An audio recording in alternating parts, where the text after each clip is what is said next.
To everyone welcome to LTX classes. మనం polity rapid revision series అనేది continue చేస్తున్నాం. దాంట్లో భాగంగా ఈరోజు మనం ఫండమెంటల్ రైట్స్ అనే చాప్టర్ని చూద్దాం. సో ఈ ఫండమెంటల్ రైట్స్ చాప్టర్ అనేది one of the most important topics from the Indian polity topic. So అయితే ఫండమెంటల్ రైట్స్ అనేది చూసేటప్పుడు మనం ఫండమెంటల్ రైట్స్ అనేవి ఆర్టికల్ 14 నుంచి 32 వరకు చూస్తాం. క్లియర్? ఫండమెంటల్ రైట్స్ అనేవి ఆర్టికల్ 14 to 30 చూస్తాం. అయితే ఫండమెంటల్ రైట్స్ అనేవి పార్ట్ 3 భాగంలో ఉంటాయి. ఎక్కడ ఉంటాయి? పార్ట్ 3లో ఉంటాయి. సో పార్ట్ 3 మాత్రం ఆర్టికల్స్ 12 నుంచి 35 వరకు. సో అయితే ఇప్పుడు మనం ఫండమెంటల్ రైట్స్ గురించితో పాటు పార్ట్ 3 అంతా కూడా డిస్కస్ చేయబోతున్నాం. అంటే మన డిస్కషన్ అనేది ఆర్టికల్ 12 నుంచి ఉంటుంది, ఇట్ ఎండ్స్ బై ఆర్టికల్ 35 అవుతుంది. బట్ ఫండమెంటల్ రైట్స్ మాత్రం ఆర్టికల్ 14 నుంచి 32 అనేది మనం చూస్తాం. రైట్? అయితే ఈ ఫండమెంటల్ రైట్స్ అనేది United States of America, clear, USA bill of rights నుంచి మనం ఇన్స్పిరేషన్ తీసుకోవడం జరిగింది. యునైటెడ్ స్టేట్స్లో ఫస్ట్ కాన్స్టిట్యూషనల్ అమెండ్మెంట్ నుంచి 10th కాన్స్టిట్యూషనల్ అమెండ్మెంట్ వరకు ఏవైతే ఉన్నాయో వాటిని చూసి మనం ఇన్స్పైర్ అనేది అవ్వడం జరిగింది. సో ఆ ఫస్ట్ నుంచి 10th వరకు వాటిని బిల్ ఆఫ్ రైట్స్ అని అంటాం. So the United States of America bill of rights కింద మనం చూస్తాం. అయితే ఈ టోటల్ పార్ట్ 3 ఏదైతే ఉందో దీన్ని మ్యాగ్నా కార్టాగా పిలవడం జరుగుతుంది. ఏమని పిలుస్తారు? మ్యాగ్నా కార్టా. చూడండి, ఎగ్జామినేషన్లో ఇంపార్టెంట్ పాయింట్స్ అన్నీ కూడా నేను క్లియర్గా చాలా క్లారిటీగా డిస్కస్ చేస్తున్నాను. సో దీన్ని మ్యాగ్నా కార్టా ఆఫ్ ఇండియా కింద పిలుస్తారు. సార్ మ్యాగ్నా కార్టా అంటే ఏంటి? మ్యాగ్నా కార్టా అనేది ఒక్కసారి చూడండి.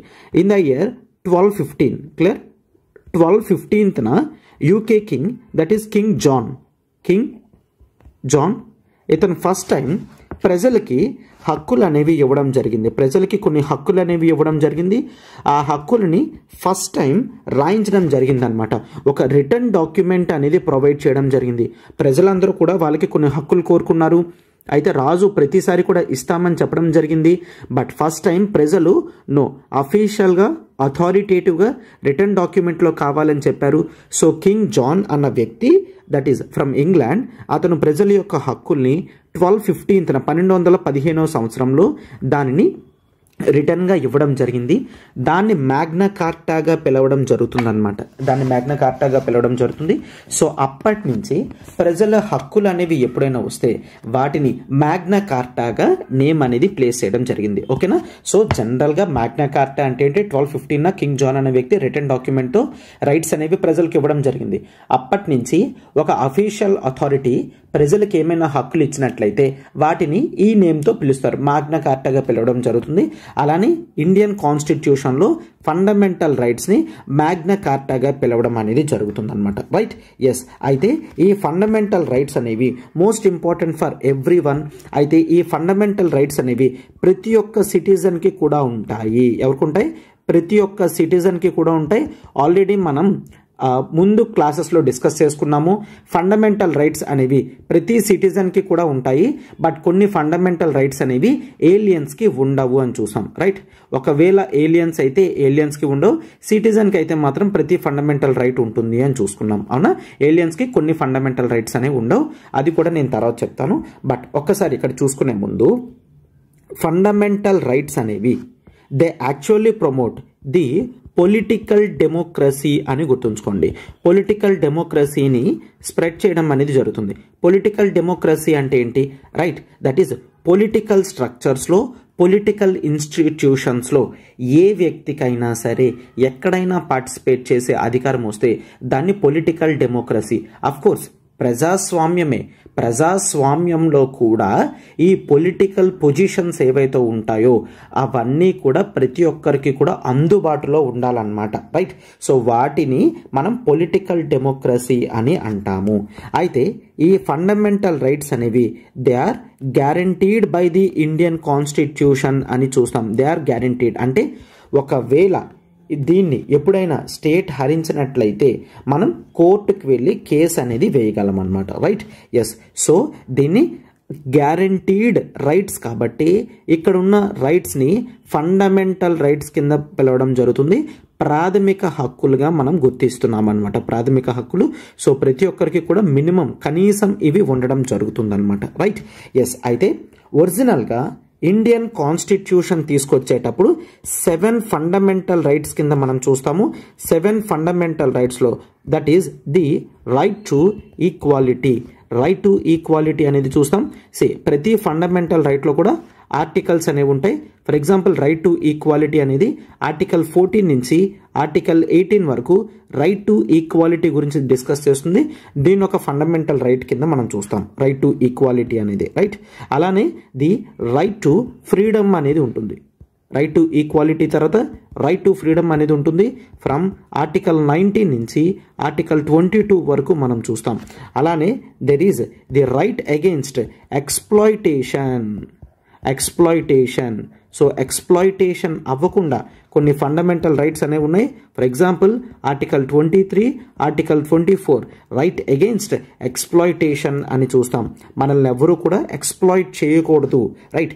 అండ్ అలానే there is the freedom of religion అనేది చూస్తాం. ఫ్రీడమ్ ఆఫ్ రిలీజియన్ ఇండియాలో ఉన్న వాళ్ళు ఎవరైనా సరే వాళ్ళ మతాన్ని చాలా ఫ్రీగా యూజ్ చేసుకోగలరు, పాటించగలరు. క్లియర్. ఆర్టికల్ 25 నుంచి 28 వరకు కూడా ఫ్రీడమ్ ఆఫ్ రిలీజియన్ అనేది చూడడం జరుగుతుంది. అలానే there are the cultural and educational rights అని పిలుస్తారు. Cultural rights and educational rights అనేవి ప్రతి ఒక్కరికి ఇవ్వడం జరుగుతుంది. సో ఇది మనం ఆర్టికల్ 29 to 30.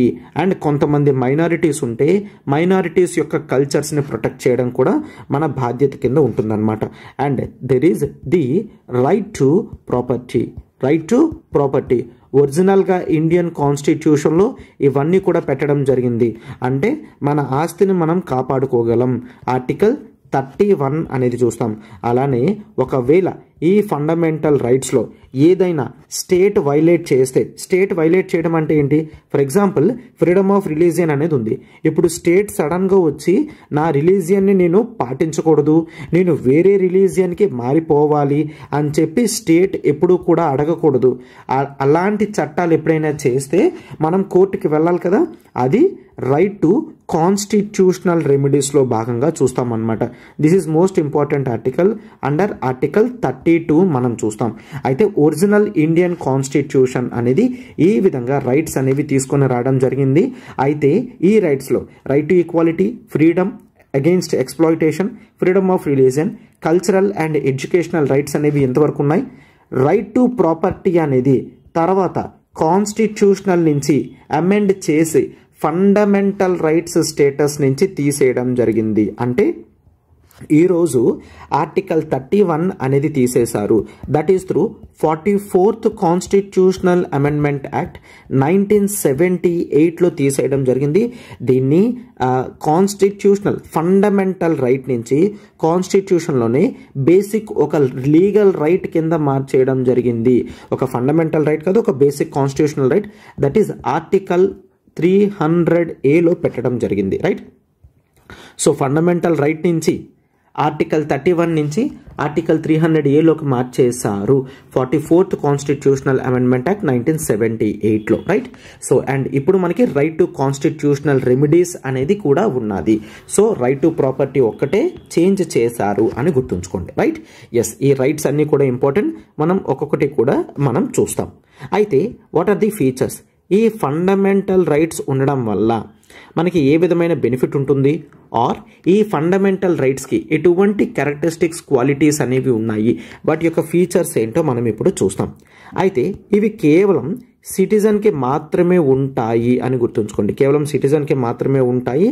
అయితే ఫారినర్స్కి కానీ వీళ్ళెవరికి కూడా ఫారినర్స్కి అన్ని ఫండమెంటల్ రైట్స్ అనేవి ఉండవు. కేవలం కొన్ని ఫండమెంటల్ రైట్స్ మాత్రమే మనం చూస్తామన్నమాట, రైట్. ఎస్, అండ్ ఇది మాత్రమే కాదు, ఫండమెంటల్ రైట్స్ అనేవి దే ఆర్ నాట్ అబ్సల్యూట్ అని చూస్తాం. They are not absolute. అవి అబ్సల్యూట్ కాదు, బట్ క్వాలిఫైడ్. అంటే అర్థం ఏంటి? నీకు ఫ్రీడమ్ ఆఫ్ రిలీజియన్ ఇచ్చారు అంటే అన్ని కంప్లీట్గా అబ్సల్యూట్ రైట్ కాదు, దాంట్లో కొన్ని క్వాలిఫైడ్ రైట్స్ అనేవి ఉంటాయి. అంటే స్టేట్ కావాలి అనుకుంటే కొన్ని రీజనబుల్ రిస్ట్రిక్షన్స్ అనేవి పెట్టగలదు. క్లియర్? రీజనబుల్ రిస్ట్రిక్షన్స్ అనేది పెట్టగలదు అనమాట. నాకు ఫ్రీడమ్ ఆఫ్ రిలీజియన్ ఉంటుంది, అండ్ అలానే నా రిలీజియన్ని నేను స్ప్రెడ్ చేయగలను. నా రిలీజియన్ని స్ప్రెడ్ చేయగలను అని చెప్పి వేరే వాళ్ళని ఫోర్స్ఫుల్గా వాళ్ళ రిలీజియన్ నుంచి నా రిలీజియన్లోకి ఫోర్స్ చేసి తీసుకొని రాకూడదు కదా. ఎస్, అందుకని ఇటువంటి రీజనబుల్ రిస్ట్రిక్షన్స్ అనేవి పెట్టారు. They are not absolute but qualified అని చూస్తాం. అండ్ గుర్తుంచుకోండి, ఇవన్నీ కూడా స్టేట్కి ఎగెయిన్స్ట్గా ఉంటాయి. అంటే స్టేట్ ఎప్పుడైనా సరే ఆర్బిట్రరీగా వర్క్ చేస్తే, ఆర్బిట్రరీగా అంటే ఏంటి, రూల్స్కి ఎగెయిన్స్ట్గా అండ్ కేవలం కొంతమందికి మాత్రమే బెనిఫిట్ అయ్యే విధంగా తనకి నచ్చినట్లుగా చేస్తే దాన్ని ఆర్బిట్రరీ యాక్షన్ అని అంటాం. ఒకవేళ స్టేట్ ఎప్పుడైనా ఆర్బిట్రరీ యాక్షన్ చేసింది అంటే అప్పుడు మనం ఫండమెంటల్ రైట్స్ అనేవి ఆర్టికల్ 32 యూజ్ చేసి కోర్టుకు వెళ్ళగలం. For example let's take, so state ఏం చేసింది, కేవలం వాళ్ళ రిలేటివ్స్కి మాత్రమే, గవర్నమెంట్ పొజిషన్స్లో పొలిటీషియన్స్ ఎవరైతే ఉన్నారో కేవలం వాళ్ళ రిలేటివ్స్కి మాత్రమే గవర్నమెంట్ ఉద్యోగాలు వస్తున్నాయి, ఇంకెవరికి ఇవ్వడం లేదు అనుకోండి, అది స్టేట్ యొక్క ఆర్బిట్రరీ యాక్షన్స్ కదా. అలాంటి వాటి మీద మనం కోర్టులో కేసు అనేది వేయగలం అనమాట. Right, yes. అండ్ ఇది మాత్రమే కాదు, ఈ ఫండమెంటల్ రైట్స్ అనేవి they are justiciable in nature అని చూస్తాం. ప్రియాంబుల్ చాప్టర్లో ప్రియాంబుల్ అనేది నాన్ జస్టిషియబుల్ అని చూసాం.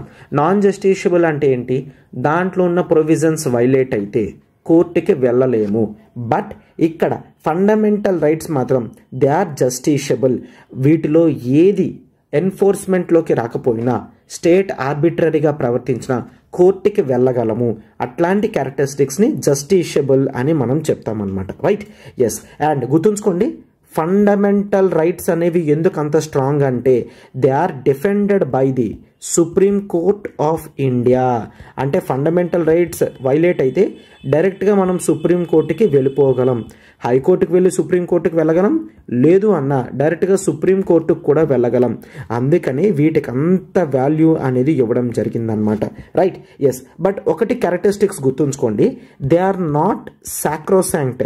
సాక్రోసాంక్ట్ అంటే ఏంటి, సాక్రోసాంక్ట్ అంటే చాలా పవిత్రమైనది, దీన్ని ఎవరు కూడా ముట్టుకోకూడదు అంటే దాన్ని ఫండమెంటల్ రైట్స్ అని అంటాం. బట్ నో, ఫండమెంటల్ రైట్స్ అనేవి సాక్రోసాంక్ట్ ఆర్ పర్మనెంట్ ఏం కాదు, వాటిని కావాలంటే తీసేయచ్చు, యాడ్ చేయొచ్చు. ఫర్ ఎగ్జాంపుల్ ఇందాక చెప్పాం, ఆర్టికల్ 31 అనేది 44th కాన్స్టిట్యూషనల్ అమెండ్మెంట్తో తీసేశారు, అవునా?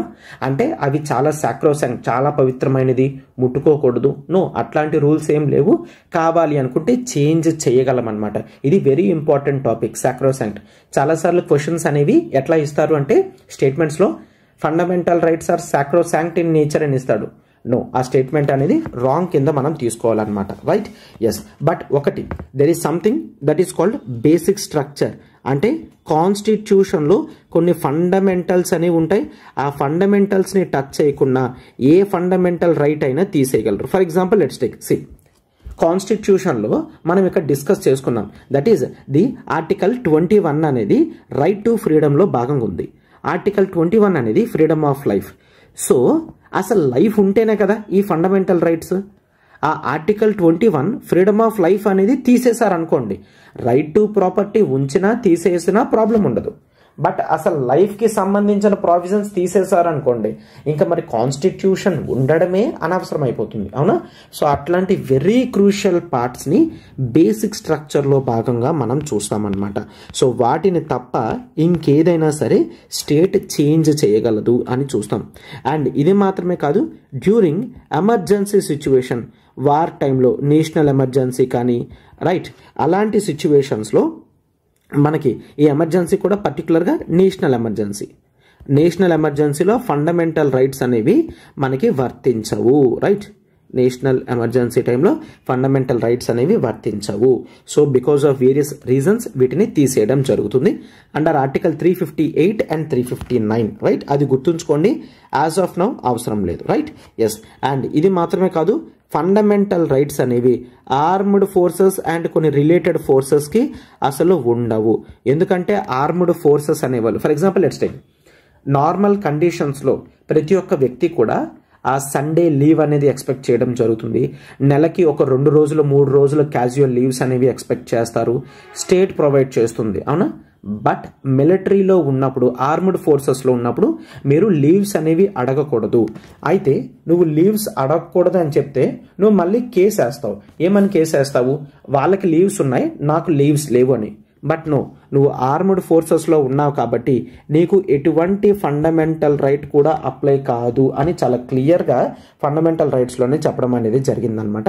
అండర్ ఆర్టికల్ 33 ఆర్మ్డ్ ఫోర్సెస్కి ఏవైతే ఫండమెంటల్ రైట్స్ అప్లై కావు అని చెప్తున్నామో అది మనం ఆర్టికల్ 33లో చూస్తామన్నమాట. అండ్ ఇది మాత్రమే కాదు, during the time of martial law. Martial law అంటే ఏంటి? ఒకవేళ మిలిటరీ రూల్ ఉంది అంటే మిలిటరీ రూల్ టైంలో కూడా ఫండమెంటల్ రైట్స్ అనేవి అప్లై కావు అని చూస్తాము.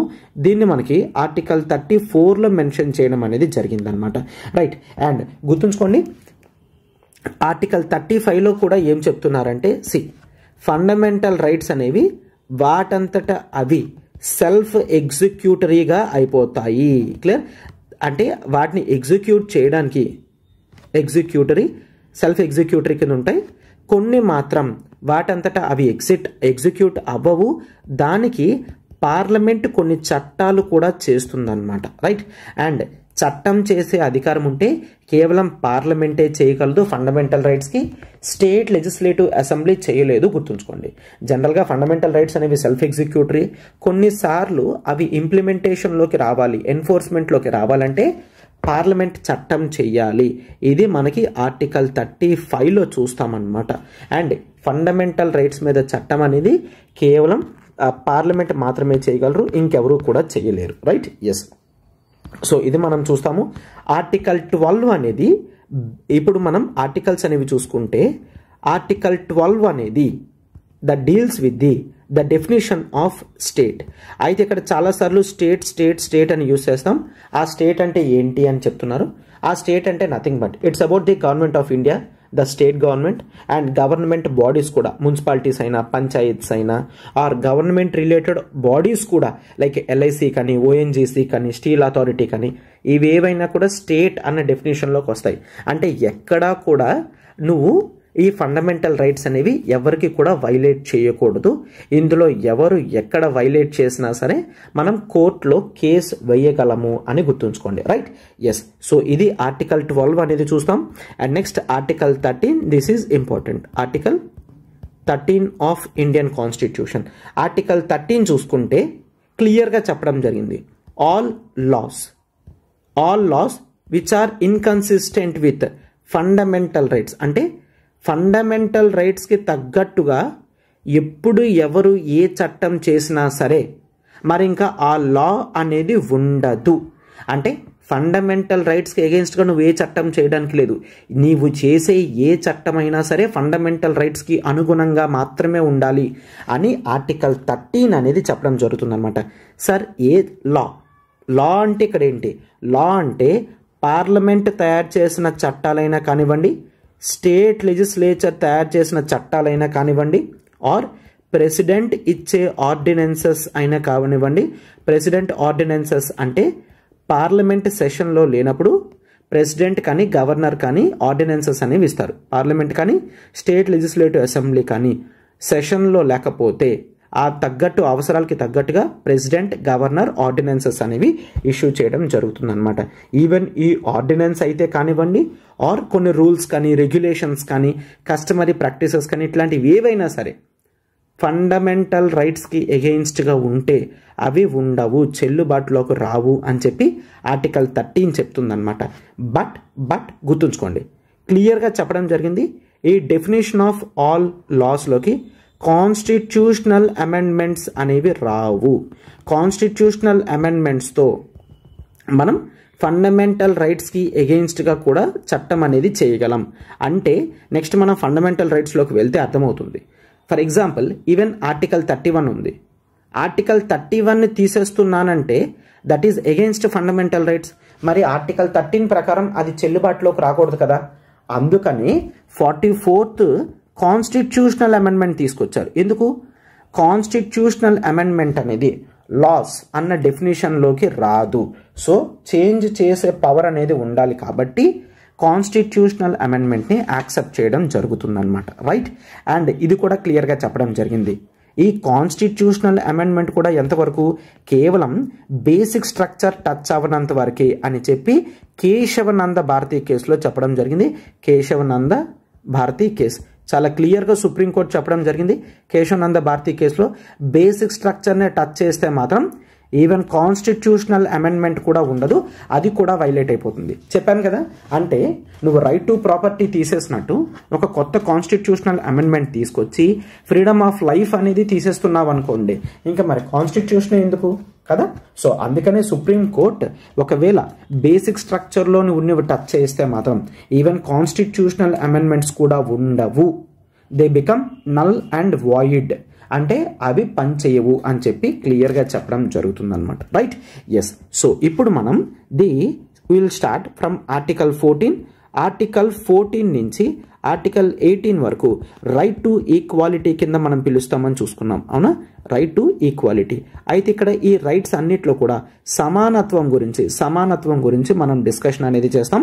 So firstly it is article 14. Article 14 ప్రకారం క్లియర్గా చూస్తున్నాం అనమాట. That is equality before law and equal protection of laws అనేవి చూస్తాం. Equality before law and equal protection of laws. So ఈ రెండింటి యొక్క డిఫరెన్స్ వేరియేషన్స్ అనేది కూడా నేను ఇప్పుడు ఇక్కడ మన క్లాస్లో డిస్కస్ చేస్తాను. Equal protection of laws. So equality before law అనేది చూసుకున్నట్లయితే ఇక్కడ ఈ కాన్సెప్ట్ అనేది మనం బ్రిటిష్ నుంచి తీసుకోవడం జరిగింది. ఈక్వాలిటీ బిఫోర్ లా అనేది ఎక్కడి నుంచి తీసుకున్నాం, బ్రిటన్, యూకే. ఇవన్నీ కూడా ఇంపార్టెంట్ కాన్సెప్ట్స్ అమ్మ. యునైటెడ్ కింగ్డమ్ నుంచి ఈక్వాలిటీ బిఫోర్ లా అనేది తీసుకోవడం జరిగింది. దాన్ని యూకేలో ది రూల్ ఆఫ్ లా కింద మనం పిలుస్తాం. ఏమని పిలుస్తాం, rule of law. Rule of law concept అనేది బ్రిటన్లో ఒక జురిస్ట్ అనేది ఇవ్వడం జరిగింది. దట్ ఈజ్ ఏవి డైసే. ఏవి డైసే అన్న వ్యక్తి రూల్ ఆఫ్ లా తీసుకొని రావడం జరిగింది. దీని ప్రకారం సింప్లీ ప్రతి ఒక్కరూ కూడా సమానమే, కాన్స్టిట్యూషన్ చట్టం ముందు ప్రతి ఒక్కరూ కూడా సమానం అని చెప్పేదే రూల్ ఆఫ్ లా. అది ఏవి డైసే తీసుకొచ్చారు, అది యునైటెడ్ కింగ్డమ్లో ఉంది. దాన్ని చూసి ఇన్స్పైర్ అయ్యి మనం ఈక్వాలిటీ బిఫోర్ లా అనేది పెట్టడం జరిగింది. సో అయితే ఈక్వాలిటీ బిఫోర్ లా ప్రకారం చెప్పాను కదా, చట్టం ముందు ప్రతి ఒక్కరు కూడా సమానమే. క్లియర్, ఎవరికి కూడా ఎటువంటి స్పెషల్ ప్రివిలేజెస్ అనేవి ఉండవు. ఒక చట్టం ఒకరికి అప్లై అయిందంటే ఆ చట్టం అందరికీ కూడా అప్లై అవుతుంది. అండ్ ఎటువంటి కుల మతాలు కానీ రిచ్ పూర్ కానీ ఎటువంటి డిఫరెన్సెస్ కూడా ఉండవు అని చెప్పేది equality before law. Clear, of course దీనికి కొన్ని ఎక్సెప్షన్స్ అనేవి ఉన్నాయి, అది నేను తర్వాత చెప్తాను. But as of now equality before law ప్రకారం మీనింగ్ అది. And next equal protection of laws. ఈ concept of equal protection of laws అనేది యునైటెడ్ స్టేట్స్ ఆఫ్ అమెరికా నుంచి తీసుకోవడం జరిగింది. ఓకేనా, అంటే ఈవెన్ ఆర్టికల్ 14లో ఈక్వాలిటీ బిఫోర్ లా అనేది యూకే నుంచి, ఈక్వల్ ప్రొటెక్షన్ ఆఫ్ లాస్ అనేది యునైటెడ్ స్టేట్స్ నుంచి మనం తీసుకోవడం జరిగింది. ఈక్వల్ ప్రొటెక్షన్ ఆఫ్ లాస్ అంటే క్లియర్, ఎవరికి కూడా ఎటువంటి స్పెషల్ ప్రివిలేజెస్ అనేవి ఉండవు ఒకటి. అండ్ ద మోస్ట్ ఇంపార్టెంట్ ఏంటి అంటే ఈక్వాలిటీ ఆఫ్ ట్రీట్మెంట్ అనేది చూస్తాము. Equality of treatment under equal circumstances.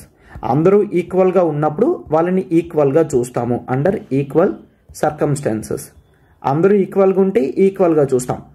ఒకవేళ అందరూ ఈక్వల్గా లేకపోతే వాళ్ళ ఎదుగుదల తగ్గట్టుగా చేయడం అనేది జరుగుతుంది. For example let's take if there are persons A B C D, వీళ్ళందరికీ కూడా చిన్నప్పటి నుంచి ఆపర్చునిటీస్ అన్నీ ఈక్వల్గా ఉన్నాయి అనుకోండి. సో వాళ్ళందరినీ కూడా సమానంగానే చూస్తాం. బట్ ఇందులో ఏ బి డి వీళ్ళ ముగ్గురికి సమానమైన ఆపర్చునిటీస్ ఉండి సి అనే పర్సన్కి అసలు ఎటువంటి ఛాన్స్ అనేది లేదు అనుకోండి, అప్పుడు సికి కాస్త ఫేవరెటిజం అనేది ఇస్తాము compare to A B D. Clear, so ఈ విధమైన ట్రీట్మెంట్ని యాక్సెప్ట్ చేస్తాము under equal protection of laws. Circumstances ఈక్వల్గా ఉంటే ఈక్వల్గా చూస్తాం, అన్ఈక్వల్గా ఉంది అంటే అన్ఈక్వల్గానే చూస్తాము. ఎవరైతే చాలా దిగువన ఉన్నారో వాళ్ళని పైకి తీసుకొచ్చే ఎంపవర్ చేసే విధంగా కొన్ని రిజర్వేషన్స్ లాంటివి కూడా ఇస్తాము అని చెప్తూ మీనింగ్ అనమాట. That is article 14 equal protection of laws. Clear, so ఇది ఈక్వల్ ప్రొటెక్షన్ ఆఫ్ లాస్ అనేవి చూస్తాము. అయితే అఫ్ కోర్స్ దీని కొన్ని ఎక్సెప్షన్స్ అనేవి పెట్టడం జరిగింది. ఎస్, అందరూ సమానమనే చెప్తున్నాం, బట్ దీంట్లో కొన్ని ఎక్స్ట్రా ఎడిషన్స్ అనేవి చేయకపోతే మళ్ళీ రాంగ్గా అర్థమయ్యే ఛాన్సెస్ అనేవి ఉంటాయి. అండ్ ఫండమెంటల్ రైట్స్లో కూడా చెప్పాను కదా, they are not absolute, reasonable restrictions అనేవి పెట్టచ్చని. ఆ రీజనబుల్ రిస్ట్రిక్షన్సే ఈ ఎక్సెప్షన్స్ అనమాట. For example if you take, that is most important, the president of India. President of ఇండియాకి, గవర్నర్ ఆఫ్ ది స్టేట్కి కొన్ని ఎక్స్ట్రా బెనిఫిట్స్ అనేవి అందరికన్నా ఇవ్వడం జరుగుతుంది. ఎందుకు? ప్రెసిడెంట్ ఆఫ్ ఇండియా అనేది he represents the entire country, governor he represents the state, అవునా? సో అందుకే కొన్ని ఎక్సెప్షన్స్ అనేవి పెట్టడం జరుగుతుంది. అయితే ప్రెసిడెంట్ ఆర్ గవర్నర్కి వీళ్ళు ఎప్పుడు కూడా ఏ కోర్టుకి కూడా వచ్చి సమాధానం చెప్పాల్సిన అవసరం లేదు. అంటే వీళ్ళ స్టేటస్ అనేది చాలా హై లెవెల్లో పెట్టడం జరిగింది. అండ్ వీళ్ళ మీద ఎటువంటి క్రిమినల్ ప్రొసీడింగ్స్ కూడా స్టార్ట్ చేయలేము. రైట్, వీళ్ళు కోర్టుకు వచ్చి సమాధానం చెప్పరు. అలా కోర్టుకు వచ్చి సమాధానం చెప్పను అని ఒక ఆర్డినరీ వ్యక్తి చెప్పడానికి లేదు. కేవలం ప్రెసిడెంట్ అండ్ గవర్నర్కి మాత్రమే అధికారం ఉంటుంది. వీళ్ళ మీద ఎటువంటి క్రిమినల్ ప్రొసీడింగ్స్ అనేవి ఉండవు. ఈవెన్ సివిల్ ప్రొసీడింగ్స్ కూడా 30 days నోటిఫికేషన్ ఇచ్చిన తర్వాత మాత్రమే సివిల్ ప్రొసీడింగ్స్ అనేవి స్టార్ట్ చేయగలము. రైట్, అండ్ అతను ఆఫీస్లో ఉన్నప్పుడు దిస్ ఈజ్ 60 days, అంటే nothing but 2 months. This is 60 days, nothing but 2 months అనమాట. రైట్, సివిల్ ప్రొసీడింగ్స్ అనేవి 2 months నోటీస్ ఇచ్చిన తర్వాత మాత్రమే స్టార్ట్ చేయగలము. అండ్ వీళ్ళు ఆఫీస్లో ఉన్నప్పుడు వీళ్ళని అరెస్ట్ అనేది చెయ్యలేము. క్లియర్, ఎటువంటి అరెస్ట్ కూడా చేయకూడదు. కేవలం వాళ్ళ మీద కేసెస్ ఉన్నా సరే వాళ్ళు ఆఫీస్ నుంచి దిగిన తర్వాత అంటే వాళ్ళ టెన్యూర్ కంప్లీట్ అయిన తర్వాత మాత్రమే వాళ్ళ మీద లీగల్ యాక్షన్స్ అనేవి తీసుకోగలము. సార్ సివిల్ ప్రొసీడింగ్స్ కూడా 2 months తర్వాత నోటీస్ ఇచ్చిన తర్వాత మాత్రమే చేయగలము.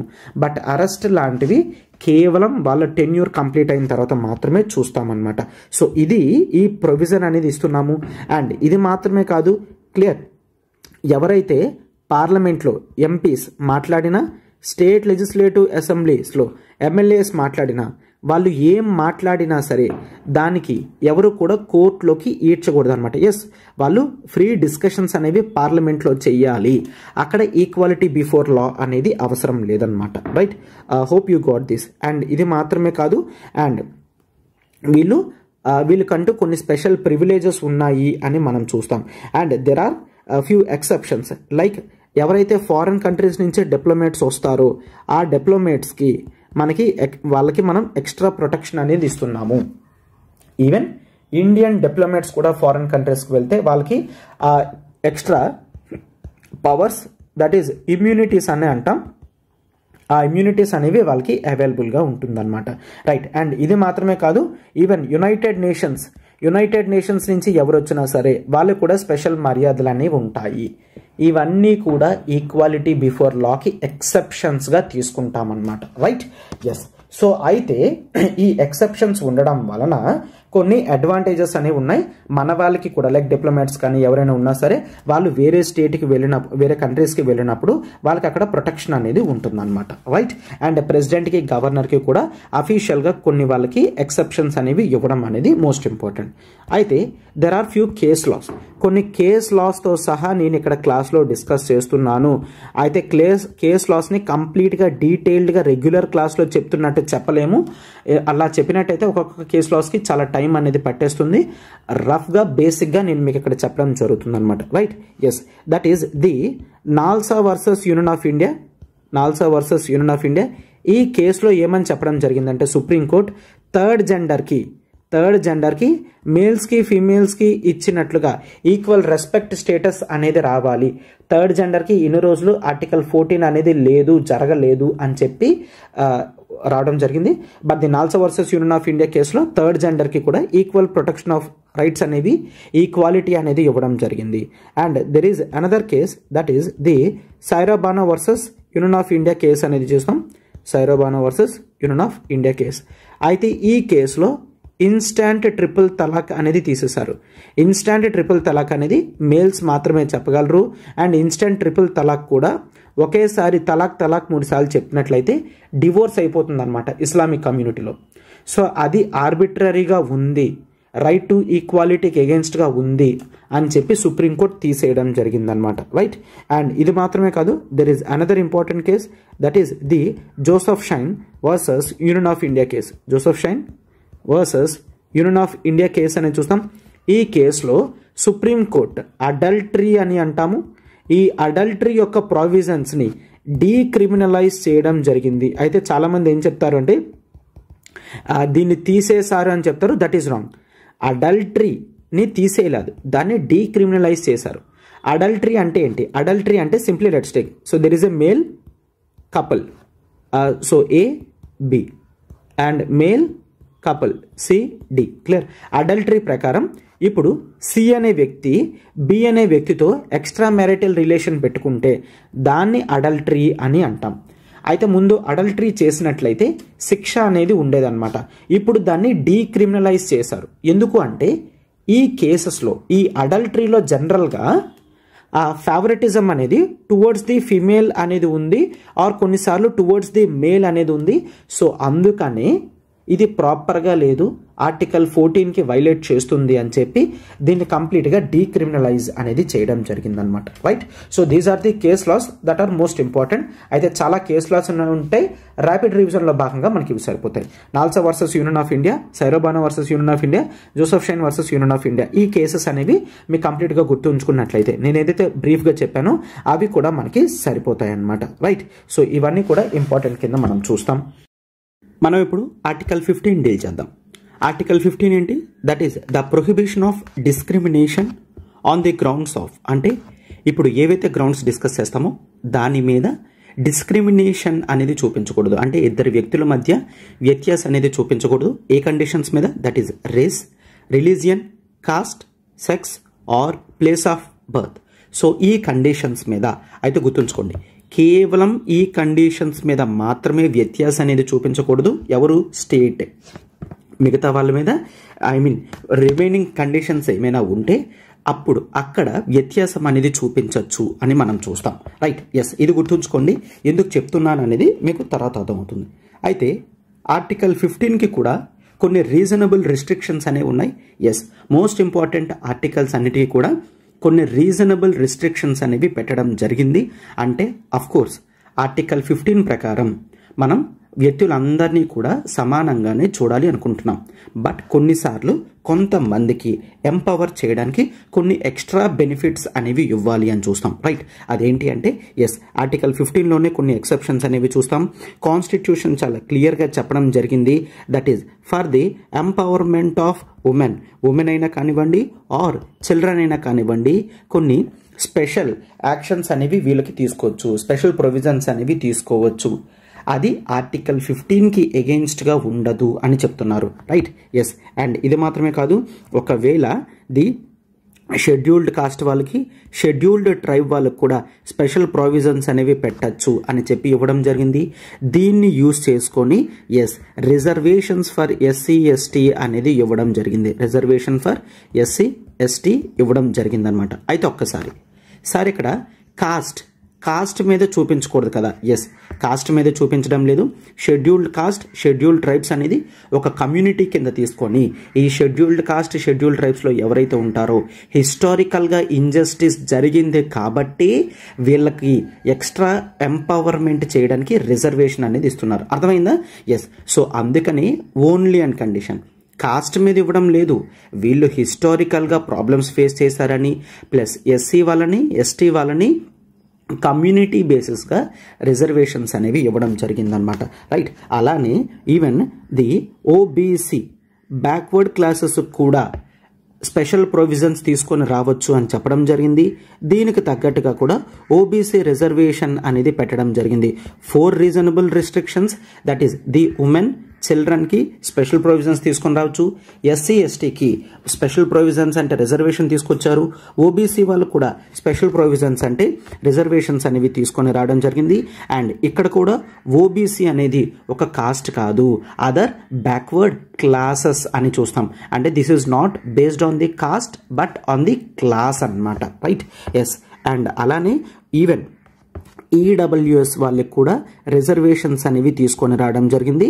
10% ఆఫ్ రిజర్వేషన్. అయితే ఈ రిజర్వేషన్స్ అనేవి based on the population ratio ఉంటుంది, based on the population ratio ఉంటుంది. బట్ ఈడబ్ల్యూఎస్ మాత్రం అప్ టు 10% అని చెప్పడం జరిగింది. ఎకనామికల్లీ వీకర్ సెక్షన్ ఇక్కడ కూడా కాస్ట్ బేసిస్ మీద కాదు. ఎస్, ఎవరైతే ఓసీలో జనరల్ కేటగిరీ పీపుల్ ఉంటారో వాళ్ళకి ఈడబ్ల్యూఎస్ రిజర్వేషన్ అనేది 10% ఇవ్వడం జరుగుతుంది.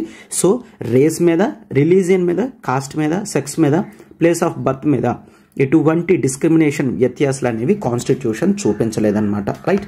So this is about the article 15. So article 15లో ఉన్న ఇంపార్టెంట్ ప్రొవిజన్స్ అండ్ ఎస్ మనం ఇంకాస్త డీటెయిల్డ్గా ఈ ఓబీసీ రిజర్వేషన్ అనేది చూస్తాము. ఈ ఓబీసీ రిజర్వేషన్ అనేది ఈవెన్ ఆర్టికల్ 16 తర్వాత చూస్తే ఇంకా క్లియర్గా అసలు హిస్టారికల్గా ఓబీసీ వాళ్ళకి ఏం జరిగింది అనేది మనకు క్లియర్గా అర్థమవుతుంది. Right. Yes, now we shall look into the article 16. Article 16లో ఏం రాసిందో చూడండి. That is the equality of opportunities on the matters of public employment.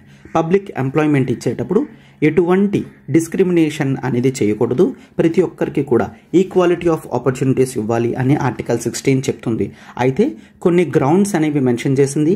ఈ గ్రౌండ్స్లో డిస్క్రిమినేషన్ అనేది చూపించకూడదు. ఆర్టికల్ 15లో ఉన్నవి ఇందులో కొన్ని ఉంటాయి చూడండి. That is religion both 15 and 16లో ఉంది. రేస్ ఆర్టికల్ 15 and 16లో ఉంది. కాస్ట్ 15-16లో ఉంది. సెక్స్ 15-16లో ఉంది. డెసెంట్ గుర్తుంచుకోండి, ఈ డెసెంట్ అన్నది ఎస్ 15లో లేదు, కేవలం 16లో మాత్రమే ఉంది. డెసెంట్ అంటే ఏంటి? వారసత్వంగా వచ్చేది, దాన్ని మనం డెసెంట్ హెరిడేటరీ అంటాం కదా, డెసెంట్ కూడా అట్లానే అనమాట. Right. And next place of birth, ఇది కూడా 15-16లో ఉంది. రెసిడెన్స్ అనేది 15లో లేదు, 16లో ఉందన్నమాట. అంటే పబ్లిక్ ఎంప్లాయ్మెంట్ ఆపర్చునిటీస్లో ఇక్కడ మెన్షన్ చేసిన గ్రౌండ్స్లో ఎటువంటి డిస్క్రిమినేషన్ కూడా చూపించకూడదు అని మనం చూస్తాం. అయితే ఇక్కడ కూడా మనకి కొన్ని ఎక్సెప్షన్స్ అనేవి మెన్షన్ చేయడం అనేది జరిగింది. ఏంటంటే ఎస్, ఒకవేళ పార్లమెంట్ కావాలి అనుకుంటే, రెసిడెన్స్ బేసిస్ మీద కావాలి అనుకుంటే, రెసిడెన్స్ బేసిస్ మీద పార్లమెంట్ మాత్రమే చట్టం చేయగలదు. అలాంటిది ఏదైనా ఉందా అంటే yes, that is public employment requirement as residence act అనేది మెన్షన్ చేయడం జరిగింది. అయితే ఈరోజు ఈ public employment requirement of residence act అనేది కేవలం ఏపీ అండ్ తెలంగాణ స్టేట్స్లో మాత్రమే ఉంది. ఇంకెక్కడా కూడా రిస్ట్రిక్షన్స్ అనేవి లేవన్నమాట. అంటే ఏ వ్యక్తి ఏ స్టేట్ లెవెల్ ఎగ్జామ్స్ అయినా సరే రాయడానికి ఎలిజిబిలిటీ అనేది ఉంటుంది. ఎందుకంటే రెసిడెన్స్ రిక్వైర్మెంట్ అనేది మనగా పర్టికులర్గా ఎక్కడ కూడా చూడమన్నమాట. రైట్. అండ్ ఒకవేళ చెయ్యాలనుకున్నా ఆ పవర్ అనేది పార్లమెంట్కే ఉంటుంది అని గుర్తుంచుకోండి, స్టేట్ లెజిస్లేచర్స్కి ఉండదు. రైట్. ఎస్. అండ్ ఇది మాత్రమే కాదు, ఒకవేళ స్టేట్ కావాలి అనుకుంటే సేమ్ అలానే మనం ఎస్సీస్కి ఎస్టీస్కి స్పెషల్ ప్రొవిజన్స్ అని చెప్పారు. ఈవెన్ ఆర్టికల్ 16లో కూడా రిజర్వేషన్ అనేది ఇవ్వడం జరిగింది. రిజర్వేషన్ అనేది ఎస్సీ ఎస్టీస్కి ఇచ్చారు. అండ్ అలానే there is the reservation for OBC, OBC యొక్క ఎంపవర్మెంట్ కూడా రిజర్వేషన్స్ అనేవి ఇవ్వడం జరిగిందనమాట. రైట్. అండ్ ఇది మాత్రమే కాదు, స్టేట్ మనం ఎర్లియర్గా చూసినప్పుడు ది ఎకనామికల్లీ వీకర్ సెక్షన్కి కూడా 10% రిజర్వేషన్స్ అనేవి అప్ టు 10% రిజర్వేషన్ అనేది ఇవ్వడం జరిగింది. రైట్. ఎస్. అయితే ఇక్కడ మనకి క్లియర్గా తెలుసు, ఎస్సీ ఎస్టీ రిజర్వేషన్స్ అనేవి అంబేద్కర్ గారి చొరవతో reservations, SC ST reservation based on the population. So that is the scheduled cost వాళ్ళకి 15% ఆఫ్ రిజర్వేషన్ ఇవ్వడం జరిగింది. షెడ్యూల్డ్ ట్రైబ్ వాళ్ళకి 7.5% రిజర్వేషన్ అనేది ఇవ్వడం జరిగింది. Clear? Right.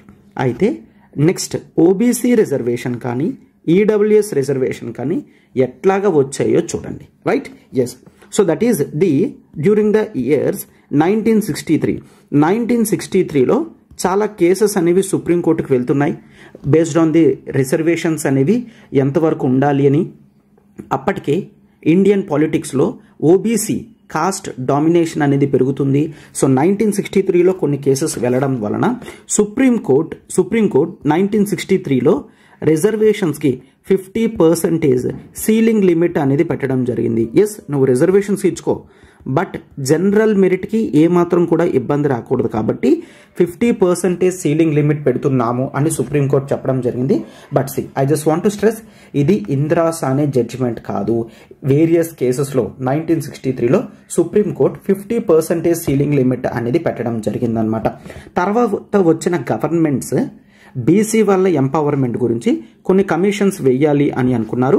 And yes, even article 340 of Indian constitution క్లియర్గా చెప్తుంది దట్ ఓబీసీకి ఎప్పటికప్పుడు బీసీ కమిషన్స్ అనేవి ఎస్టాబ్లిష్ చేయాలి అని చెప్పడం జరిగిందనమాట. రైట్. సో దానికి తగ్గట్టుగా 1979లో Morarji Desai government BP Mandal commission అనేది ఎస్టాబ్లిష్ చేయడం జరిగింది. ఈ BP Mandal, this person acts as the chairman for the backward class commission. అయితే this is the second backward class commission. First backward class commission అనేది 1953లో, గుర్తుంచుకోండి, 1953లో under the leadership of Kaka Kalelkar. So Kaka Kalelkar commission అని అంటారు. This is the first BC commission, గుర్తుంచుకోండి, examination కూడా important. First BC commission 1953 కాకా Kalelkar, 1979 BP mandal. So this is the second backward class commission. So BP mandal పూర్తిగా చదవడం జరిగింది. సో ఆల్రెడీ చెప్పాను, this is under article 340. Clear? Article 340. అయితే వీళ్ళు పూర్తిగా స్టడీ చేయడం జరిగింది. దేని గురించి పెట్టడం జరిగింది అంటే బీసీ వాళ్ళని ఎంపవర్ తీసుకోవడానికి, వీళ్ళకంటూ రిజర్వేషన్స్ ఏమైనా ప్రొవైడ్ చేయడానికి అవుతుందా అన్న ఉద్దేశంతో. అయితే బీపీ మండల్ పూర్తిగా ఇష్యూస్ అన్ని కూడా స్టడీ చేసి ఎస్, ఇండియాలో 52% ఓబీసీ వాళ్ళు ఉన్నారు. సో దీంట్లో హాఫ్ 27% రిజర్వేషన్ అనేది ఇద్దాము. ఎందుకు? ఆల్రెడీ చెప్పాను కదా, 1963లో 50% సీలింగ్ లిమిట్ అనేది పెట్టడం జరిగింది. అప్పటికే షెడ్యూల్డ్ కాస్ట్ వాళ్ళకి 15% ఉంది, షెడ్యూల్డ్ ట్రైబ్ వాళ్ళకి 7.5% ఉంది, అంటే 22.5% రిజర్వేషన్ ఉంది. ఇప్పుడు ఓబీసీ వాళ్ళకి మరొక 27% ఇచ్చినట్లయితే 49.5% రిజర్వేషన్, అంటే 50% సీలింగ్ లిమిట్ లోపల ఉన్నట్టు ఉంటుంది అని ఓబీసీ వాళ్ళకి 27% రిజర్వేషన్స్ అనేవి ఇవ్వడం జరిగిందనమాట. రైట్. ఎస్. అయితే వీళ్ళకి ఓబీసీ వాళ్ళకి 27% రిజర్వేషన్ చెప్పిన తర్వాత ఈవెన్ 1991లో అప్పుడు పూర్తిగా తీసుకోరాలేకపోయినప్పటికీ కూడా 10 years తర్వాత రిజర్వేషన్స్ అనేవి ప్రొవైడ్ చేయడం జరిగింది. అండ్ 1991లో that is the Narasimha Rao government. అయితే నరసింహారావు గవర్నమెంట్ వచ్చిన తర్వాత 2 changes అనేవి చెప్పడం జరిగింది. That is of course yes, ఎవరైతే ఓబీసీలో ఉన్నారో ఓబీసీ వాళ్ళకి క్లియర్ కట్ 27% రిజర్వేషన్ ఉంటుంది. అండ్ అలానే ఎకనామికల్లీ వీకర్ సెక్షన్స్, జనరల్లో ఎకనామికల్గా వీకర్ ఎవరైతే ఉంటారో వీళ్ళకి 10% రిజర్వేషన్ అని నరసింహారావు గవర్నమెంట్ క్లియర్గా చెప్పడం జరిగిందనమాట. సో ఈ రిజర్వేషన్స్ మీద ఎస్, ఇప్పుడు మనం ద ఫేమస్ కేస్ అనేది చూస్తాం. 1992 that is Indira Sawhney judgment. Clear? Indira Sawhney case, Indira Sawhney judgment. అయితే ఈ ఇందిరా సానే కేసులో సుప్రీంకోర్టు చాలా కీలకమైన ఆదేశాలు అనేవి జారీ చేయడం జరిగింది. అయితే సుప్రీంకోర్టు ఈ కేసులో ఎస్, ఓబీసీ రిజర్వేషన్స్ అనేది ఒక క్వాంటిఫైడ్ డేటాతో జరిగింది. అంటే ఏంటి? 27% రిజర్వేషన్ ఎందుకు ఇస్తున్నావు?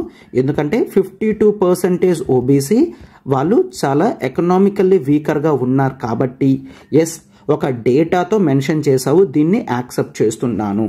బట్ ఈడబ్ల్యూఎస్ రిజర్వేషన్ అనేది ఏ క్రైటీరియా మీద నువ్వు 10% ఇస్తున్నావు అని అంటే దానికి సమాధానం లేదు.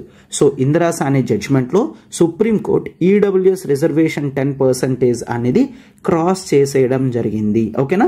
అండ్ గుర్తుంచుకోండి, ఈ రెండు కూడా ఎగ్జిక్యూటివ్ ఆర్డర్ అంటే that is let's take prime minister గారు వచ్చి ఈ రోజు నుంచి ఓబీసీకి 27% రిజర్వేషన్తో పాటు ఈడబ్ల్యూఎస్ వాళ్ళకి 10% రిజర్వేషన్ ఉంటుంది అని చెప్పేస్తారు అంతే. క్లియర్? అలా చెప్తే దాన్ని ఎగ్జిక్యూటివ్ ఆర్డర్ అని అంటాం. సో ఈ ఈడబ్ల్యూఎస్ కోటా ఏదైతే ఉందో, ఈడబ్ల్యూఎస్ కోటా అనేది మేము ఇవ్వలేము, ఎందుకంటే ఒక క్వాంటిఫైడ్ డేటా అనేది లేదు. అండ్ ఎకనామిక్ స్టేటస్ మీద డిస్క్రిమినేషన్ ఇట్లా చూపించి ఇవ్వడం అనేది అన్కాన్స్టిట్యూషనల్ అని ఇందిరా సానే జడ్జ్మెంట్లో సుప్రీంకోర్టు క్లియర్గా చెప్పడం జరిగింది. ఇవి మాత్రమే కాదు, ఓబీసీ రిజర్వేషన్ మీద కూడా కొన్ని ఆంక్షలు అనేవి పెట్టడం జరిగింది. ఏంటంటే ఈవెన్ ఓబీసీలో కూడా there should be clear cut division. Division అనేది ఉండాలి. ఎవరైతే వెల్ ఆఫ్ ఫ్యామిలీస్ ఉంటాయో వాళ్ళకి ఓబీసీ రిజర్వేషన్ అనేది రాకూడదు. సో అందుకని there should be clear cut division between the creamy layer and non creamy layer. ఈ నాన్ క్రీమీ లేయర్లోకి ఎవరు వస్తారు అన్న క్రైటీరియా సెంట్రల్ గవర్నమెంటే పెట్టాలి అని చెప్పడం జరిగింది. క్లియర్? నాన్ క్రీమీ లేయర్లో ఎవరు వస్తారని సెంటర్ చూసుకుంటుంది, స్టేట్ చెప్పడానికి లేదు. క్రీమీ లేయర్లో ఉన్న వాళ్ళకి దేర్ ఈజ్ నో రిజర్వేషన్, వీళ్ళు జనరల్ కింద వస్తారు, వీళ్ళకి రిజర్వేషన్స్ అనేవి ఉండవు అని క్లియర్గా చెప్పడం జరిగింది. అండ్ ఇది మాత్రమే కాదు, ఈవెన్ ఓబీసీ వాళ్ళకి ఎక్కడైనా సరే రిజర్వేషన్స్ అనేవి ఇనీషియల్గా మాత్రమే ఉండాలి. రిజర్వేషన్స్ ఇన్ ప్రమోషన్స్ అనేవి ఉండకూడదు. రిజర్వేషన్ ఇన్ ప్రమోషన్ ఉండకూడదు అని చెప్పడం జరిగింది. అండ్ టోటల్ రిజర్వేషన్ లిమిట్స్ అనేవి 50% అని మళ్ళీ సుప్రీంకోర్టు చాలా క్లియర్గా చెప్పడం జరిగింది. సీలింగ్ లిమిట్ అనేది 50% ఉంటుంది. సో ఈడబ్ల్యూఎస్కి 10% ఇవ్వడం వలన 50% సీలింగ్ లిమిట్ అనేది దాటుతున్నారు. బట్ ఎటువంటి క్రైటీరియా లేకున్నా సో అందుకనే క్యాన్సిల్ చేస్తున్నాము అని చెప్పడం జరిగిందనమాట. రైట్? అండ్ ప్రీవియస్ ఇయర్స్లో ఏవైనా పోస్టులు ఉండిపోతే క్యారీ ఫార్వర్డ్ చేసుకోవచ్చు. క్యారీ ఫార్వర్డ్ చేసినా సరే 50% సీలింగ్ లిమిట్లో ఉండాలి అని చెప్తున్నారనమాట. అండ్ ఇది మాత్రమే కాదు, రెగ్యులర్గా ఓబీసీస్ని స్టడీ చేయడానికి ఒక స్టాట్యూటరీ బాడీ అనేది కావాలి అని సుప్రీంకోర్టు చెప్పడం జరిగింది. నేను చెప్తా, మళ్ళీ అన్నీ చూస్తాం మనం ఎట్లా చేంజ్ అయ్యాయని. ఓకేనా? సో స్టాట్యూటరీ బాడీ కావాలి అని చెప్పడం జరిగింది. అయితే అండ్ వీళ్ళ గురించి స్టడీ చేయడానికి ఇంకా కమిషన్స్ అనేవి కావాలి. దట్ ఈస్ ఈ creamy layers, non creamy layer decide చేయడానికి ఇట్లా వీటన్నిటికీ అని ది ఇందిరాస్ అనే జడ్జిమెంట్లో సుప్రీంకోర్టు చాలా క్లియర్గా చెప్పడం జరిగింది. ఓకేనా? రైట్. అయితే ఎస్, గవర్నమెంట్ వెంటనే దానికి తగ్గట్టుగా who comes under non creamy layer అని చూడడానికి రామ్ నందన్ కమిటీ అనేది ఎస్టాబ్లిష్ చేయడం జరిగింది. ఏంటా committee? Ram Nandan committee. Important. Ram Nandan committee non creamy layer క్రైటీరియాని డిసైడ్ చేయడానికి పెట్టడం జరిగిందనమాట. అండ్ గవర్నమెంట్ చెప్పింది కదా ప్రమోషన్స్, రిజర్వేషన్స్ ఇన్ ప్రమోషన్స్ వద్దు అని. అయితే గుర్తుంచుకోండి, ఎస్సీస్కి, ఎస్టీస్కి ఈవెన్ రిజర్వేషన్స్ ఇన్ ప్రమోషన్స్ కూడా ఇంపార్టెంట్ అని చెప్తూ కాన్స్టిట్యూషనల్ అమెండ్మెంట్ చేసి పెట్టడం జరిగింది. ఓకే, ఓబీసీస్కి అయితే మాత్రం రిజర్వేషన్స్ ఇన్ ప్రమోషన్స్ ఇవ్వము అని చెప్పడం జరిగిందనమాట. ఎస్సీ ఎస్టీస్ హిస్టారికల్గా ఎప్పటి నుంచో ప్రాబ్లమ్స్ ఫేస్ చేస్తున్నారు. సో వాళ్ళకైతే ఆపలేము. ఓబీసీస్కి రిజర్వేషన్స్ ఇన్ ప్రమోషన్స్ ఇవ్వము అని చెప్పడం జరిగింది. అండ్ ఈ 50% సీలింగ్ లిమిట్ని యాక్సెప్ట్ చేస్తూ ఉండడం జరిగింది. అండ్ ఇది మాత్రమే కాకుండా they also brought the statutory body అనేది చెప్పారు కదా. Yes, and this is the first time the government has come. This is the national commission for backward classes అనే స్టాట్యూటరీ బాడీ యాక్ట్తో 1993లో ఎన్సీబీసీ కమిషన్ అనేది పెట్టడం జరిగింది. ఎస్, ఈవెన్ ఈ బాడీయే 2018లో కాన్స్టిట్యూషనల్ బాడీ అయ్యింది అండర్ ఆర్టికల్ 338B. క్లియర్? ఈరోజు national commission for backward classes అనేది ఒక కాన్స్టిట్యూషనల్ బాడీ. కాన్స్టిట్యూషనల్ స్టేటస్ అనేది 2018లో వచ్చింది. బట్ 1993లో మాత్రం ఎన్సీబీసీ అనేది ఒక స్టాట్యూటరీ యాక్ట్ చట్టంతో వచ్చిందనమాట. క్లియర్? సో ఈ విధంగా సుప్రీంకోర్టు ఇచ్చిన ప్రొవిజన్స్ని యాక్సెప్ట్ చేస్తూ వెళ్ళడం అనేది జరిగింది. అండ్ ఇంకా కరెంట్ అఫైర్స్లో ఇంకా ఫార్వర్డ్లో చూసుకున్నట్లయితే yes, that is even we have seen మనకి 10% ఈడబ్ల్యూఎస్ రిజర్వేషన్స్ కూడా తర్వాత యాడ్ చేయడం జరిగింది. అవునా? So that is the 10% reservation ఎట్లా యాడ్ చేశారు ఈసారి? Yes, so central government 103 constitutional amendment act. Clear? So 103 constitutional amendment act అనేది 2019లో తీసుకొని రావడం జరిగింది. సో 2019 నుంచి 10% ఈడబ్ల్యూఎస్ రిజర్వేషన్ అనేది తీసుకొచ్చారు. అయితే మీకు ఇక్కడ డౌట్ ఉంటుంది, సార్ మరి నరసింహారావు గవర్నమెంట్ ఉన్నప్పుడు ఎందుకు క్యాన్సిల్ చేశారు, ఇప్పుడు ఎందుకు క్యాన్సిల్ చేయలేదు? ఇప్పుడు ఎందుకు క్యాన్సిల్ చేయలేదంటే దట్ ఈస్ వెరీ క్లియర్. గుర్తుంచుకోండి, నరసింహారావు గవర్నమెంట్ ఉన్నప్పుడు కేవలం ఒక ఎగ్జిక్యూటివ్ ఆర్డర్ మాత్రమే. సో దానికి ఎటువంటి స్టేటస్ లేదు అని చెప్పి దాన్ని క్యాన్సిల్ చేయడం జరిగింది. ఇప్పుడు ఇక్కడ గవర్నమెంట్ అఫీషియల్గా కాన్స్టిట్యూషన్లోనే చేంజ్ చేసి 103 కాన్స్టిట్యూషనల్ అమెండ్మెంట్ యాక్ట్ అనేది తీసుకొని రావడం జరిగింది. అండ్ నరసింహారావు గవర్నమెంట్లో 10% అవుట్ రైట్ అని చెప్పారు. దీంట్లో అప్ టు 10% అంటే స్టేట్లో పాపులేషన్ బేసిస్ మీద అప్ టు 10% రిజర్వేషన్స్ అనేవి ఇవ్వచ్చు అని చెప్పడం జరిగిందనమాట. ఓకేనా? So that is the simple reason. ఇక్కడ కాన్స్టిట్యూషనల్ అమెండ్మెంట్ చేసి పెట్టడం జరిగింది కాబట్టి సుప్రీంకోర్టులో దీని మీద కేసెస్ వేసినా సరే దీన్ని నల్లిఫై క్యాన్సిల్ చేయలేదన్నమాట. రైట్. ఎస్. అయితే మరొక ఇంపార్టెంట్ థింగ్ అనేది ఉంది. అదేంటి అంటే రైట్. సో చాలామందికి ఇది డౌట్ వస్తుంది. తమిళనాడులో దెర్ ఈజ్ అన్ అఫీషియల్ 69%. అయితే ఎందుకు తమిళనాడులో 69% ఉంది? ఈడబ్ల్యూ అంటే ఈవెన్ మనం ఇందిరాసాని జడ్జిమెంట్ ప్రకారం 50% రిజర్వేషన్ చెప్పారు కదా, అండ్ 2019 తర్వాత మాత్రమే ఆ 50% సీలింగ్ లిమిట్ అనేది క్రాస్ చేయడం జరిగింది. రైట్. ఒక్కసారి సో తమిళనాడులో వేరియస్ ఇష్యూస్ వలన స్టేట్ 69% రిజర్వేషన్ తీసుకొని రావడం జరిగింది.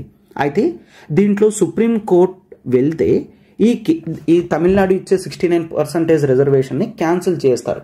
సో తమిళనాడు గవర్నమెంట్ ఏం చేసింది అంటే పార్లమెంట్తో మాట్లాడి పార్లమెంట్లో దీన్ని ఒక యాక్ట్ కింద చేసి 9th షెడ్యూల్లో పెట్టడం జరిగింది. ఓకేనా, 9th షెడ్యూల్. సో అయితే what is this 9th schedule? నేను ఆల్రెడీ ఎర్లియర్ క్లాసెస్ చెప్పాను. ఏ చట్టాలైనా సరే 9th షెడ్యూల్లో పెడితే సుప్రీంకోర్టు ఈ చట్టాలను టచ్ చేయకూడదు. క్లియర్? సుప్రీంకోర్టు ఆ చట్టాలను టచ్ చేయకూడదు, అవి 9th షెడ్యూల్లో ఉంటాయన్నమాట. బట్ ఒకటి సుప్రీంకోర్టు క్లియర్గా చెప్పడం జరిగింది, ఓకే 9th షెడ్యూల్లో ఉన్నవి మేము టచ్ చెయ్యము. బట్ ఒకవేళ 9th షెడ్యూల్లో ఏమైనా బేసిక్ స్ట్రక్చర్ ఆఫ్ ది కాన్స్టిట్యూషన్కి ఎగెయిన్స్ట్గా ఉంటే మాత్రం 9th షెడ్యూల్లో ఉన్నా సరే వాటిని నల్లిఫై చేస్తామని సుప్రీంకోర్టు చెప్పడం జరిగింది. బట్ తమిళనాడు రిజర్వేషన్ అనేది బేసిక్ స్ట్రక్చర్ ఆఫ్ ఇండియన్ కాన్స్టిట్యూషన్లో భాగంగా కాదు. సో సుప్రీంకోర్టు టచ్ చెయ్యలేదు. సో ఇక్కడ మీరు చూసుకుంటే the 76th constitutional amendment act చేసి 1994లో తమిళనాడు రిజర్వేషన్ యాక్ట్ అని చెప్పి పార్లమెంట్ 9th షెడ్యూల్లో తమిళనాడుకి 69% రిజర్వేషన్ ఉంటుంది అండ్ సుప్రీంకోర్టు దీంట్లో జోక్యం చేసుకోకూడదు అని క్లియర్గా చెప్పడం జరిగిందనమాట. అందుకే తమిళనాడులో 69% రిజర్వేషన్స్ అనేవి చూస్తాం. ఓకేనా, ఈ రిజర్వేషన్స్ కాన్సెప్ట్ అంతా కూడా క్లియర్గా అర్థమైందని నేను అనుకుంటున్నాను. And now it is the time we need to discuss the further articles, that is article 17. So most important articles 14, 15, 16 అనేది కంప్లీట్ అయిపోయాయి. అండ్ ఇంపార్టెంట్ కేస్ లాస్ కూడా మనం డిస్కస్ చేసుకున్నాం. ఈ అమెండ్మెంట్స్ గుర్తుంచుకోవాలి, ఎప్పుడు జరిగింది ఎప్పుడు వచ్చింది అంతా కూడా గుర్తుంచుకోవాలన్నమాట. And article 17 is regarding abolition of untouchability. Clear? So untouchability అనేది ఎవరు గుర్తుంచుకోండి, రిజర్వేషన్స్ అనేవి స్టేట్ ఇస్తుంది అంతే తప్ప ఒక ప్రైవేట్ సెక్టర్ రిజర్వేషన్ ఇవ్వట్లేదు అని చెప్పి కోర్టులో కేసు వేయలేం. ఓకేనా? బట్ ఆర్టికల్ 17 మాత్రం అబోలిషన్ ఆఫ్ అన్టచబిలిటీ మాత్రం బోత్ గవర్నమెంట్ అయినా ప్రైవేట్ పర్సన్స్ అయినా ఎవరు అన్టచబిలిటీ అనేది ప్రాక్టీస్ చెయ్యకూడదు. ఓకేనా? ఎస్. అయితే ఈ ఆర్టికల్ 17ని ఎన్ఫోర్స్మెంట్లోకి తీసుకొని రావడానికి గవర్నమెంట్ ఆఫ్ ఇండియా కొన్ని యాక్ట్స్ అనేవి చేసింది. దట్ ఈస్ 1955లో it has brought the protection of civil rights.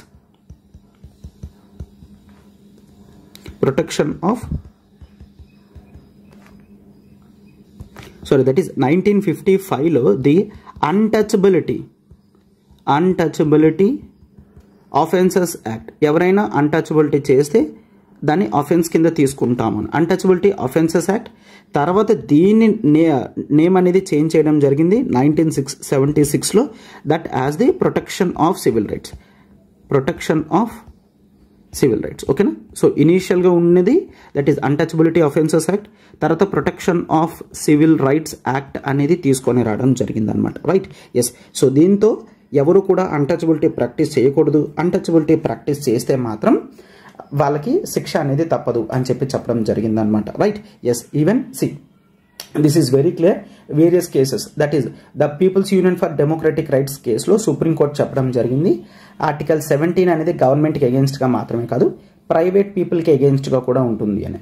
And what is untouchability అంటే మద్రాస్ హైకోర్టు క్లియర్గా చెప్పడం జరిగింది. కాన్స్టిట్యూషన్లో అఫ్ కోర్స్ అన్టచబిలిటీ అంటే ఏంటో మెన్షన్ చేయలేదు, బట్ హిస్టారికల్గా ఏదైతే ప్రాక్టీస్ చేశారో దాన్ని అన్టచబిలిటీ అని అంటాము. లిటరల్ మీనింగ్ ఆఫ్ అన్టచబిలిటీ కాదు, హిస్టారికల్గా ప్రాక్టీస్ ఏదైతే ఉందో దాన్ని అన్టచబిలిటీ అంటాము అని చెప్పడం జరిగింది. So this is article 17. And next it is article 18. Article 18 అనేది అబోలిషన్ ఆఫ్ టైటిల్స్. ఎవరు కూడా ఎటువంటి టైటిల్స్ని హోల్డ్ చేయకూడదు. ఫర్ ఎగ్జాంపుల్ బ్రిటిష్ టైంలో ముందు కానీ రాజా, రాజాదిరాజా, మహారాజా, రాజా బహదూర్, సో ఇట్లాంటి టైటిల్స్ అనేవి ఉండేవి. ఈ టైటిల్స్ అనేవి ఈక్వాలిటీ స్టేటస్కి ఎగెన్స్ట్గా ఉంటాయన్నమాట. రైట్, అర్థమైందా? సో ఈక్వాలిటీని దెబ్బతీసే విధంగా ఉన్న టైటిల్స్ అనేవి ఉండకూడదు. ఎందుకంటే ఆర్టికల్ 14 ప్రకారం అండ్ ఆర్టికల్ 14 to 18 కూడా రైట్ టు ఈక్వాలిటీ గురించి కదా. సో అందుకని టైటిల్స్ అనేవి ఉండకూడదు అని చెప్తున్నారు. బట్ దీంట్లో కొన్ని ఎక్సెప్షన్స్ అనేవి చెప్పడం జరిగింది. దట్ ఈజ్ మిలిటరీ టైటిల్స్ ఏవైతే ఇస్తారో అవి జనరల్ రెగ్యులర్ టైటిల్స్ కింద రావు. సో మిలిటరీ టైటిల్స్ కానీ అకాడమిక్ టైటిల్స్ కానీ అవన్నీ కూడా వాళ్ళ అచీవ్మెంట్ బేసిస్ మీద తీసుకుంటారు. ఫర్ ఎగ్జాంపుల్, ఒక వ్యక్తి ఐఏఎస్ అయ్యాడు, ఆర్ చార్టెడ్ అకౌంటెంట్ అయ్యారు, ఆర్ డాక్టర్ అయ్యారు. సో ఇవన్నీ కూడా ఆ వ్యక్తి కష్టపడడంతో వచ్చాయి, అవి టైటిల్స్ కావు. అలానే మిలిటరీ టైటిల్స్ కూడా ఆ వ్యక్తి కష్టపడడంతో వచ్చాయి. సో అందుకని ఈ మిలిటరీ టైటిల్స్ కానీ అకాడమిక్ టైటిల్స్ కానీ ఇవన్నీ కూడా ఉంటాయన్నమాట. అండ్ ఇది మాత్రమే కాదు, ఈ యాక్ట్ ఆల్సో ప్రొహిబిట్స్ ఒక ఇండియన్ వ్యక్తి ఫారెన్ కంట్రీ ఇచ్చే టైటిల్స్ కూడా తీసుకోకూడదు. ఫారెన్ కంట్రీ ఇచ్చే టైటిల్స్ కూడా తీసుకోకూడదు. ఒకవేళ ఫారెన్ కంట్రీ ఇచ్చే టైటిల్స్ తీసుకోవాలి అంటే ప్రెసిడెంట్ ఆఫ్ ఇండియా పర్మిషన్ అనేది మనకి ఉండాలి అనేవి కొన్ని ప్రొవిజన్స్ అనేవి ఉంటాయన్నమాట. Right, yes. అయితే మనకి స్టేట్ పద్మ అవార్డ్స్ అనేవి మెన్షన్ చేస్తుంది. అవునా, పద్మ అవార్డ్స్ అనేవి ఇస్తారు. పద్మశ్రీ, పద్మభూషణ్, పద్మవిభూషణ్ అనే అవార్డ్స్ ఇవ్వడం జరుగుతుంది. అయితే ఈ పద్మ అవార్డ్స్లో కూడా మనం వీటిని టైటిల్స్ కింద తీసుకోకూడదు అని చెప్పి సుప్రీంకోర్టు క్లియర్గా కొన్ని కేసెస్లో చెప్పడం అనేది జరిగింది. అయితే ఈవెన్ ఈ పద్మ అవార్డ్స్ మీద చాలాసార్లు క్వశ్చన్స్ అనేవి వచ్చాయి. That is the Padma awards అనేవి 1954లో స్టార్ట్ చేశారు. ఓకేనా, 1954లో పద్మ అవార్డ్స్ అనేవి స్టార్ట్ చేశారు. అయితే డ్యూరింగ్ దట్ 1977 వరకు కంటిన్యూ అయ్యాయి. 1977లో ది జనతా గవర్నమెంట్ వచ్చిన తర్వాత దీన్ని కొంతవరకు ఆపేయడం జరిగిందనమాట. తర్వాత మళ్ళీ 1980లో మళ్ళీ రీస్టార్ట్ చేశారు. అండ్ ఇప్పటికీ కూడా మనకి పద్మ అవార్డ్స్ అనేవి కంటిన్యూస్గా మనం చూస్తున్నాం. అయితే గుర్తుంచుకోండి, పద్మ అవార్డ్స్ అనేవి దట్ ఈస్ 1954 నుంచి ఉన్నాయి. ఎక్సెప్ట్ ది 1978లో లేదు, 1979లో లేదు, అండ్ 1993 నుంచి 97 కేవలం ఈ టైం స్కేల్స్లో మాత్రమే లేదు. మిగతా అంతా కూడా మనకి పద్మ అవార్డ్స్ అనేవి ఉన్నాయని గుర్తుంచుకోండి. Clear? So 14, 15, 16, 17, 18 right to equality articles 14 to 18 వరకు అన్ని కూడా క్లియర్గా డిస్కస్ చేసుకున్నాం. అండ్ ఇప్పుడు మనం ఆర్టికల్ 18 కంప్లీట్ అయిన తర్వాత now it is the article 19. అయితే ఆర్టికల్ 19 నుంచి మనం రైట్ టు ఫ్రీడమ్ అన్న దాంతో చూస్తాం. Article 19 to article 22. అయితే ఆర్టికల్ 19లో 6 రైట్స్ అనేవి మెన్షన్ చేయడం జరిగింది. ఈ 6 రైట్స్ కూడా మీరు గుర్తుంచుకోవాలి. That is freedom of speech and expression. So ఏదైనా చెప్పే స్వాతంత్ర్యం అనేది ఉండాలి. And right to assembly without any arms and peacefully, అంటే ఎవరికి ఏ హాని చేయకుండా ఎక్కడైనా ఎవరైనా అసెంబుల్ కాగలరు, గుమికూడగలరు.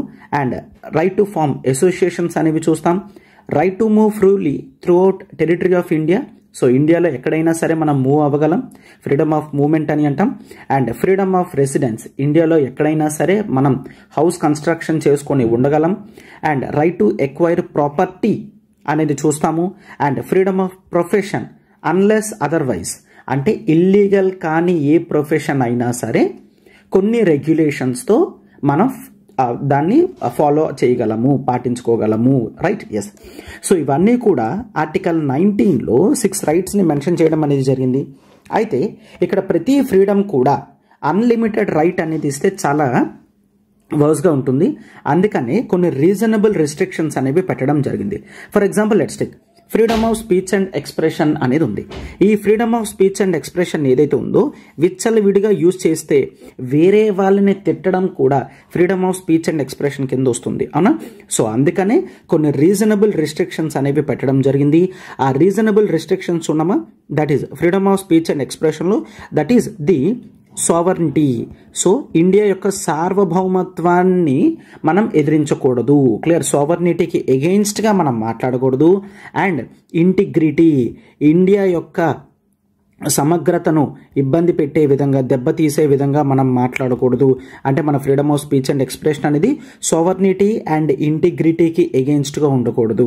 అయితే ఇది స్టార్టింగ్ నుండి లేదు, మనకి 16th కాన్స్టిట్యూషనల్ అమెండ్మెంట్ యాక్ట్తో 1963లో యాడ్ చేయడం జరిగింది. అంటే కాన్స్టిట్యూషనల్ అమెండ్మెంట్ యాడ్ చేసినప్పుడు సోవర్నిటీ అండ్ ఇంటిగ్రిటీ అనేది పెట్టాం, రైట్? ఎస్. అండ్ ఇది మాత్రమే కాదు, security of the state information అనేది బయట పెట్టకూడదు. Security of the state, for example police డిపార్ట్మెంట్లో పనిచేస్తున్నప్పుడు స్టేట్ యొక్క క్రూషియల్ ఇన్ఫర్మేషన్ నాకు తెలిస్తే freedom of speech and expression అని చెప్పి అది బయట పెట్టకూడదు. సెక్యూరిటీ ఆఫ్ స్టేట్ అనేది డ్యామేజ్ అవుతుంది. అండ్ ఇది మాత్రమే కాదు, ఫారెన్ స్టేట్స్తో ఫ్రెండ్లీ రిలేషన్స్ మెయింటైన్ చేయాలి. ఆ ఫ్రెండ్లీ రిలేషన్స్ పాడయ్యే విధంగా freedom of speech and expression అనేది ఉండకూడదు. ఇది కూడా మనకి ఫస్ట్ నుంచి లేదు. ఫస్ట్ కాన్స్టిట్యూషనల్ అమెండ్మెంట్ యాక్ట్ 1951లో దీన్ని యాడ్ చేశారనమాట. ఓకేనా? ఫారెన్ స్టేట్స్తో ఫ్రెండ్లీ రిలేషన్స్ మెయింటైన్ చేసే విధంగా ఉండాలి. దానికి ఎగెయిన్స్ట్గా freedom of speech and expression అనేది ఉండకూడదు. అండ్ ఇది మాత్రమే కాదు, పబ్లిక్ ఆర్డర్ని డ్యామేజ్ చేసే విధంగా కూడా freedom of speech and expression, for example మత విద్వేషాలు లాంటివి రెచ్చగొట్టకూడదు. అండ్ ఈ పబ్లిక్ ఆర్డర్ కూడా ఫస్ట్ కాన్స్టిట్యూషనల్ అమెండ్మెంట్ యాక్ట్ 1951 అనేది మనం చూస్తాం. అండ్ ఇది మాత్రమే కాదు, we also see that is ఎదుటి వ్యక్తి యొక్క డీసెన్సీ తీసే విధంగా కానీ ఆర్ మొరాలిటీకి ఎగెయిన్స్ట్గా freedom of speech and expression use చేయకూడదు. అండ్ ఇది మాత్రమే కాదు, we also see the contempt of court. Contempt of court అంటే ఏంటి?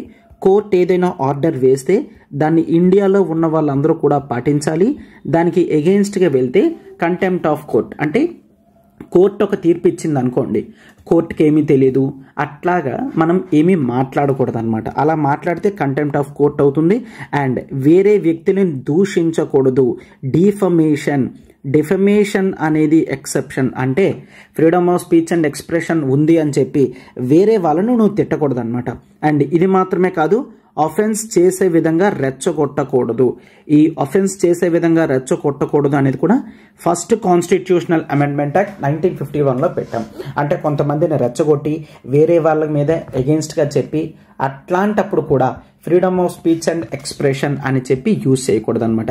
ఇవన్నీ కూడా important, most important. Freedom of speech and ఎక్స్ప్రెషన్కి ఎక్సెప్షన్స్ ఏవైతే ఉన్నాయో that is sovereignty and integrity, 16th constitutional amendment, and మిగిలినవన్నీ కూడా ఫస్ట్ కాన్స్టిట్యూషనల్ అమెండ్మెంట్ యాక్ట్తో యాడ్ చేసినవి. But by default security of the state ముందు నుంచే ఉంది. అండ్ ది డీసెన్సీ కానీ, మొరాలిటీ కానీ, కంటెంప్ట్ ఆఫ్ కోర్ట్ కానీ, డిఫమేషన్ ముందు నుండి ఉన్నాయి. ఫస్ట్ కాన్స్టిట్యూషనల్ అమెండ్మెంట్లో మనకి ఫారెన్ స్టేట్స్తో ఫ్రెండ్లీ రిలేషన్స్ మెయింటైన్ చేయాలి. పబ్లిక్ ఆర్డర్ కానీ and offence, incitement of offence అనేది కూడా ఫస్ట్ కాన్స్టిట్యూషనల్ అమెండ్మెంట్తో యాడ్ చేయడం జరిగిందనమాట. ఓకేనా? ఎస్. అండ్ అలానే చాలా ఫ్రీగా ఎక్కడైనా సరే అసెంబుల్ అవ్వచ్చు. బట్ ఇక్కడ కూడా కొన్ని ఎక్సెప్షన్స్ అనేవి ఉన్నాయి. ఆ ఎక్సెప్షన్స్ ఏంటి అంటే same, that is sovereignty and integrity. So sovereignty and integrity దెబ్బతీసే విధంగా మనం అసెంబుల్ అనేది అవ్వకూడదు అనమాట. ఇది కూడా సేమ్ 16th కాన్స్టిట్యూషనల్ అమెండ్మెంట్తో ఇక్కడ కూడా యాడ్ చేశారనమాట, రైట్? అండ్ ఇది మాత్రమే కాదు, పబ్లిక్ ఆర్డర్కి అంటే ఫర్ ఎగ్జాంపుల్ రోడ్డు మధ్యలో నేను మీటింగ్ పెట్టుకుంటాను ఎందుకంటే నాకు ఫ్రీడమ్ ఆఫ్ అసెంబ్లీ ఉంది అని చేయకూడదు. అండ్ రైట్ టు ఫార్మ్ అసోసియేషన్స్లో కూడా మనం చూస్తాము. ఎస్, ఇక్కడ కూడా రీజనబుల్ రెస్ట్రిక్షన్స్ ఉన్నాయి. That is same, that is the sovereignty and integrity of ఇండియాకి అగెయిన్స్ట్గా అసోసియేషన్స్ అనేవి పెట్టకూడదు. క్లియర్? ఎస్. అండ్ ఇది కూడా మనం 16th కాన్స్టిట్యూషనల్ అమెండ్మెంట్తో చూస్తాము.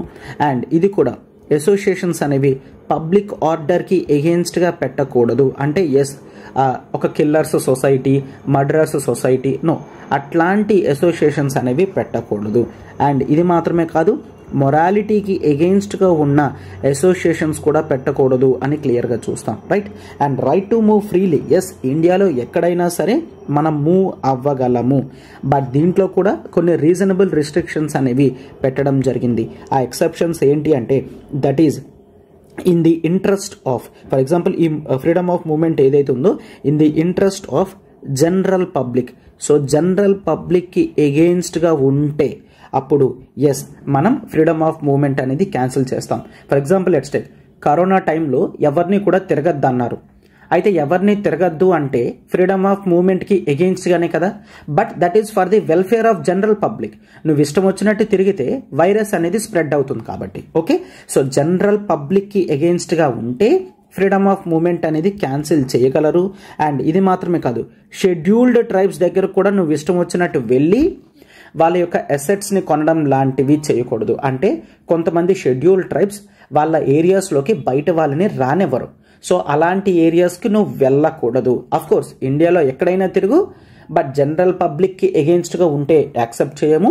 షెడ్యూల్డ్ ట్రైబ్స్ ఏరియాస్లో కూడా కొన్ని చోట్ల యాక్సెప్ట్ చేయము అని చెప్పి ఎక్సెప్షన్స్ అనేవి ఉన్నాయన్నమాట. Right, yes. And freedom of residence కూడా సేమ్ ఎగ్జాక్ట్గా జనరల్ పబ్లిక్కి షెడ్యూల్డ్ ట్రైబ్స్కి ఎగెయిన్స్ట్గా ఉండకూడదు. And right to acquire property అనేది ముందుండేది, తర్వాత దీన్ని తీసేశారు. అంటే ఈరోజు రైట్ టు ప్రాపర్టీ అనేది ఆర్టికల్ 31 తీసేశారు కదా, అలానే ఆర్టికల్ 19లో ఉన్న క్లాజ్ 1లో సబ్ క్లాజ్ Fని కూడా తీసేశారు through 44th constitutional amendment act 1978లో అనమాట. Right, 44th constitutional amendment act 1978లో తీసేశారు. అండ్ ఫ్రీడమ్ ఆఫ్ ప్రొఫెషన్ అనేది కూడా ఉంది. ఎస్, దట్ ఈస్ దీంట్లో కూడా ఎక్సెప్షన్స్ అనేవి ఉన్నాయి. Same in the interest of general public, that is freedom of profession అని చెప్పి నేను డ్రగ్స్ అమ్ముతాను అంటే no, it is against to the state and general public. అవునా? ఎస్, బట్ ఇక్కడ చాలా క్లియర్గా చెప్పడం జరిగింది. దట్ ఈస్ కొన్ని ప్రొఫెషన్స్లో టెక్నికల్ క్వాలిఫికేషన్స్ కావాలంటే మెయింటైన్ చేయగలరు. అంటే ఏంటి? నీకు అసలు ఎటువంటి ఎడ్యుకేషన్ లేకున్నా నేను డాక్టర్ అవుతాను, నువ్వు డాక్టర్ అవ్వాలంటే నీకు ఒక టెక్నికల్ క్వాలిఫికేషన్ అనేది ఉండాలి. అది అయిన తర్వాత మాత్రమే నువ్వు ఆ ప్రొఫెషన్ని ఫాలో అవ్వచ్చు. ఆ ప్రొఫెషన్ నువ్వు చేయకన్నా ఎవరు అడ్డుకోరు, బట్ ఆ ప్రొఫెషన్ ఫాలో అవ్వాలంటే టెక్నికల్ క్వాలిఫికేషన్ అనమాట. అది చూసి ఇది నా ఫండమెంటల్ రైట్స్కి ఎగెయిన్స్ట్గా ఉంది అని చెప్పకూడదు. క్లియర్? అండ్ ఇది మాత్రమే కాదు, స్టేట్ కావాలి అంటే కొన్ని బిజినెసెస్ అనేవి ఎక్స్క్లూజన్ అనేది చేయగలదు. అంటే సిటిజన్ ఎవరు కూడా చేయకూడదు. For example let's take atomic research ఉంది. అటామిక్ రీసెర్చ్ ఎవరు చేయకూడదు, కేవలం గవర్నమెంట్ మాత్రమే చేస్తుంది అని కొన్ని ఎక్స్క్లూజన్స్ అనేవి మెయింటైన్ చేయగలదు. అవి ఇండియాకి చాలా ఇంపార్టెంట్ కదా. ఎస్, సో అందుకనే క్లియర్గా చెప్తున్నారు. అటువంటి ఎక్స్క్లూజన్స్ అనేవి స్టేట్ చెప్పగలదు. మోనోపోలీ అనేది కొన్ని బిజినెసెస్లో చేయగలదు.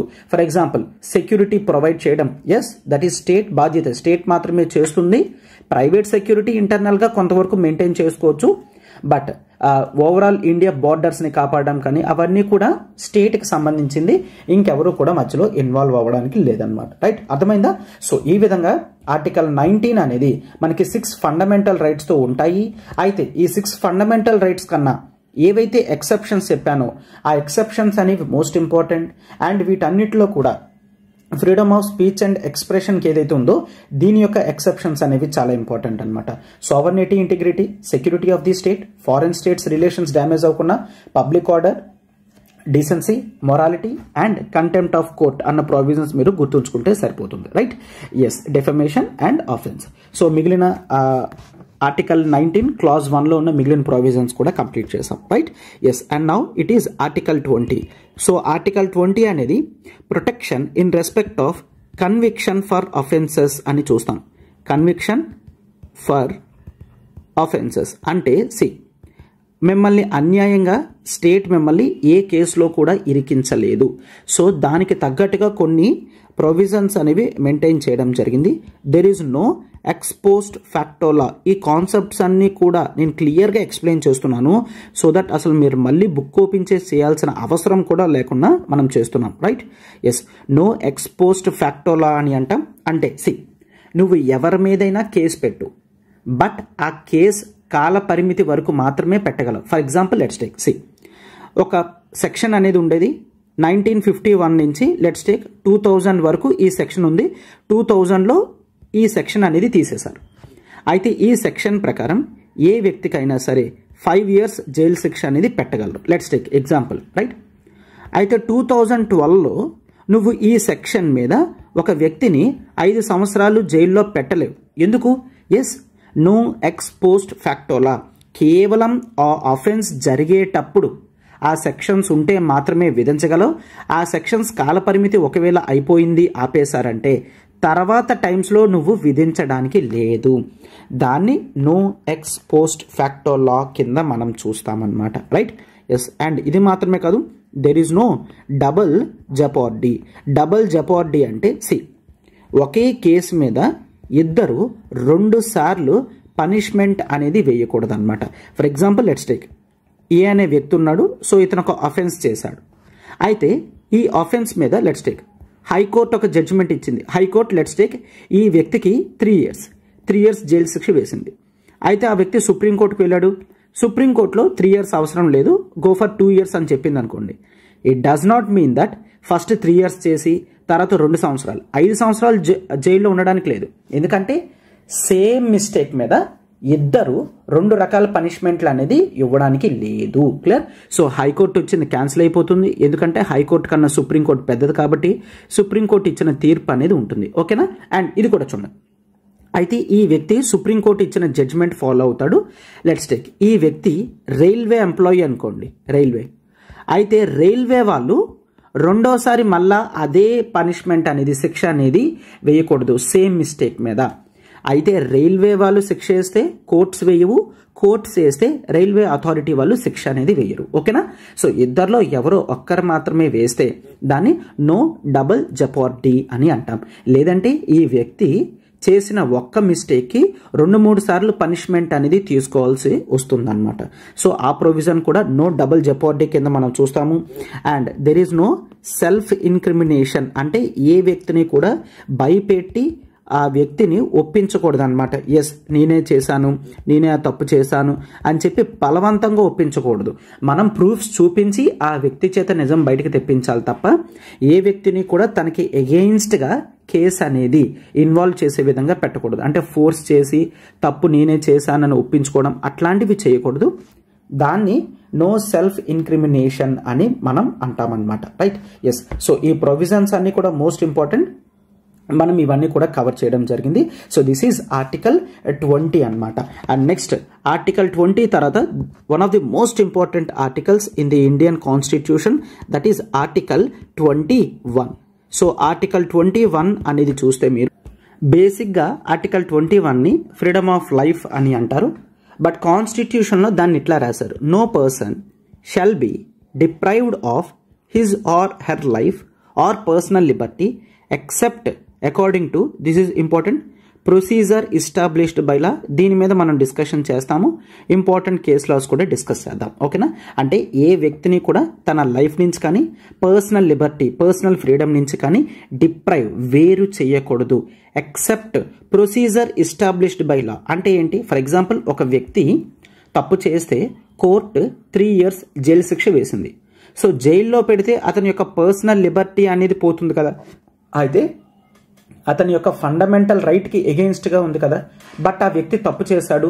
సో అందుకని కోర్టు ఏంటి, ఒక లా ప్రకారం ప్రొసీజర్ ఎస్టాబ్లిష్డ్ బై లా ప్రకారం ఈ విధంగా ఆ వ్యక్తి ఆఫెన్స్ చేశాడు కాబట్టి 3 సంవత్సరాలు జైల్లో ఉంటాడు అని చెప్తుంది. అంటే అర్థమవుతుందా? That is very simple. ఒక వ్యక్తి యొక్క లైఫ్ తీయాలనుకున్నా, అతని యొక్క పర్సనల్ ఫ్రీడమ్ ఆపాలి అనుకున్నా సరే కేవలం చట్ట ప్రకారం మాత్రమే జరగాలి. దాన్ని ప్రొసీజర్ ఎస్టాబ్లిష్డ్ బై లా అని అంటాం. అయితే ఈ concept of procedure established by లా అనేది మనం జపనీస్ కాన్స్టిట్యూషన్ నుంచి నేర్చుకోవడం జరిగింది. క్లియర్? జపనీస్ కాన్స్టిట్యూషన్ నుంచి మనం బారో చేసుకుని ఇండియన్ కాన్స్టిట్యూషన్లో యాడ్ చేసుకున్నాం. అయితే ఈ ప్రొసీజర్ ఎస్టాబ్లిష్డ్ బై లాలో కొంత మిస్టేక్ అనేది ఉందన్నమాట. అంటే కొంత నారోయిస్టిక్ ఇంటర్ప్రిటేషన్ అనేది ఉంటుంది. అదేంటో నేను ఇప్పుడు మీకు క్లియర్గా ఎక్స్ప్లెయిన్ చేస్తాను, ఒక్కసారి చూడండి. దట్ ఈస్ ఈ ప్రొసీజర్ ఎస్టాబ్లిష్డ్ బై లా అనేది మీకు అర్థమైంది కదా as of now. Okay, that is in 1950 there is one famous case, that is AK Gopalan case. AK Gopalan case. అయితే ఈ AK Gopalan కేసులో సుప్రీం కోర్ట్ నారోయిస్టిక్ ఇంటర్ప్రిటేషన్ తీసుకుంది. ప్రొసీజర్ ఎస్టాబ్లిష్డ్ బై లా అంటే కేవలం ఆర్బిట్రరీ యాక్షన్ ఆఫ్ ఎగ్జిక్యూటివ్ మాత్రమే దీంట్లోకి వస్తుంది. నేను చెప్తాను, ఆర్బిట్రరీ యాక్షన్ ఆఫ్ ఎగ్జిక్యూటివ్ మాత్రమే వస్తుంది. ఆర్బిట్రరీ యాక్షన్ ఆఫ్ లెజిస్లేచర్ అనేది రాదు. అంటే ఏంటి సార్ అంటే, ఫర్ ఎగ్జాంపుల్ జనరల్గా ఒక వ్యక్తిని అరెస్ట్ చేశారు. అయితే ఆ వ్యక్తిని అరెస్ట్ చేసేటప్పుడు చాలా జాగ్రత్తగా తీసుకొని వెళ్ళాలి, అతని డిగ్నిటీ అనేది డ్యామేజ్ కాకుండా చేయాలి. అంతే తప్ప పోలీస్ జీప్ ఏదైతే ఉంటుందో ఆ పోలీస్ జీప్కి అతన్ని కట్టి ఆ వెనక అతను పరిగెట్టించుకొని తీసుకొని వెళ్ళడం కానీ అట్లాంటివి డిగ్నిటీ ఆఫ్ ఇండివిజువల్కి ఎగెన్స్ట్గా వెళ్తుంది. అంటే అర్థమవుతుందా? ప్రొసీజర్ ఎస్టాబ్లిష్డ్ బై లా ప్రకారం ఏంటి, కోర్టు అరెస్ట్ చేయమంది అరెస్ట్ చేయాలి అంతే, నువ్వు జాగ్రత్తగా తీసుకెళ్ళి జైల్లో పెట్టాల్సిన అవసరం ఉంటుంది. అంతే తప్ప ఆ వ్యక్తిని ఇట్లాగా నీకు ఎగ్జిక్యూటివ్ అంటే ఇప్పుడు ఎవరు, చట్టాలను ఇంప్లిమెంట్ చేసేవారు. సో కోర్టు ఆర్డర్ వేస్తే అక్కడ ఇంప్లిమెంట్ చేస్తుంది ఎవరు, పోలీస్ వాళ్ళు. అయితే పోలీస్ వాళ్ళు ఆర్బిట్రరీ యాక్షన్ వాళ్ళకి నచ్చినట్లుగా, అంటే ఈ వ్యక్తిని కొడుతూ తీసుకొని వెళ్ళడం కానీ, జీప్ వెనకాతన కట్టి తీసుకొని వెళ్ళడం కానీ, ఆర్ పరిగెత్తేస్తూ తీసుకెళ్లడం కానీ, ఇట్లాంటి ఆర్బిట్రరీ యాక్షన్స్ అనేవి చెయ్యకూడదు. ఓకేనా? అంటే ఆర్టికల్ 21లో కేవలం ఈ ప్రొటెక్షన్ మాత్రమే ఉంది. బట్ లెజిస్లేచర్లో చట్టమే అలా చేసి ఉంచారనుకోండి, ఏ వ్యక్తినైనా సరే 5 సంవత్సరాలు దాటి శిక్ష అనేది పడిందంటే ఆ వ్యక్తిని ఖచ్చితంగా జీప్ వెనకాతన కట్టే తీసుకొని వెళ్ళాలి అని చట్టంలో రాసుందనుకోండి, కోర్టు దాన్ని ఏం చేయలేదు. ఓకేనా? అంటే ఎప్పుడైనా సరే పనిష్మెంట్ ఇచ్చేటప్పుడు రీజనబుల్గా ఉండాలి. ఇట్లాగా ఆ వ్యక్తిని డిగ్నిటీ ఆఫ్ ది ఇండివిజువల్ అనేది డ్యామేజ్ అయ్యే విధంగా ఉండకూడదు. అంతేనా? సో కోర్టు ఏమని చెప్పడం జరిగింది ఏకే గోపాలన్ కేసులో, ఆర్బిట్రరీ ఎగ్జిక్యూటివ్ యాక్షన్కి మాత్రమే ప్రొటెక్షన్ వస్తుంది. ఒకవేళ లెజిస్లేచర్లో అలా రాశారంటే దానికి ప్రొటెక్షన్ రాదు, చట్టం ఏం చెప్తే అది చేసుకొని వెళ్ళిపోవాలి అంతే అని చెప్పడం జరిగిందనమాట. బట్ అయితే ద సేమ్ కేస్ అనేది నెక్స్ట్ మనం చూసుకుంటే ఇది రివర్స్ జడ్జిమెంట్ అనేది జరిగింది డ్యూరింగ్ 1978. 1978లో there is one famous case, that is the Maneka Gandhi case. Clear? Maneka Gandhi case. అయితే ఈ మేనకా గాంధీ కేసులో సుప్రీంకోర్టు ఏమని చెప్పడం జరిగిందంటే, ప్రొసీజర్ ఎస్టాబ్లిష్డ్ బై లా మాత్రమే కాదు, లెజిస్లేచర్ కూడా ఫెయిర్గా ఉండాలి. క్లియర్? లెజిస్లేచర్ కూడా ఫెయిర్గా ఉండాలి. ఈ ఫెయిర్ అన్న ముక్కని యాడ్ చేయడం జరిగిందనమాట.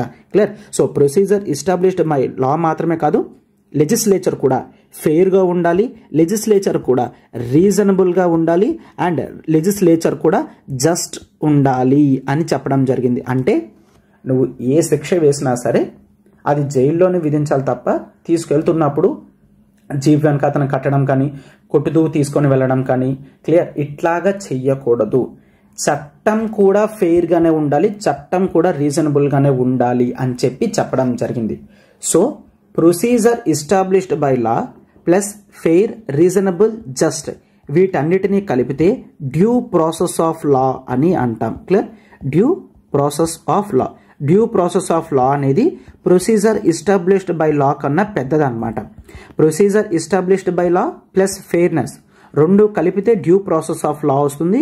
ఈ డ్యూ ప్రాసెస్ ఆఫ్ లా అనేది United States of America American కాన్స్టిట్యూషన్లో మనం చూస్తాం. ఓకేనా? సో ఈ విధంగా article 21 that is freedom of life లో ప్రొసీజర్ ఎస్టాబ్లిష్డ్ బై లాతో పాటు ఈరోజు ఫెయిర్నెస్ కూడా మనం చూస్తాము. క్లియర్? అంటే చట్టం తయారు చేసేటప్పుడు కూడా ప్రజల యొక్క మొరాలిటీకి ఎగెన్స్ట్గా ఉన్నా, కొన్ని ప్రిన్సిపల్స్కి ఎగెన్స్ట్గా ఉన్నా అది చెల్లుబాటులోకి రాదన్నమాట. అది ఆర్టికల్ 21లో మనం చూస్తాం. సో ఫ్రీడమ్ ఆఫ్ లైఫ్లో చాలా కేసెస్ అనేవి ఉన్నాయి. ప్రతి ఒక్క వ్యక్తి కూడా డిగ్నిటీతో బతకాలి, ప్రైవసీ అనేది ఉండాలి, షెల్టర్ అనేది ఉండాలి, హెల్త్ అనేది ఉండాలి. ఇట్లాంటివన్నీ కూడా ఆర్టికల్ 21లో చూస్తాము. సో ఆర్టికల్ 21 అనేది బేసిక్గా చాలా పెద్ద రైట్ కింద మనం చూస్తాం. రైట్?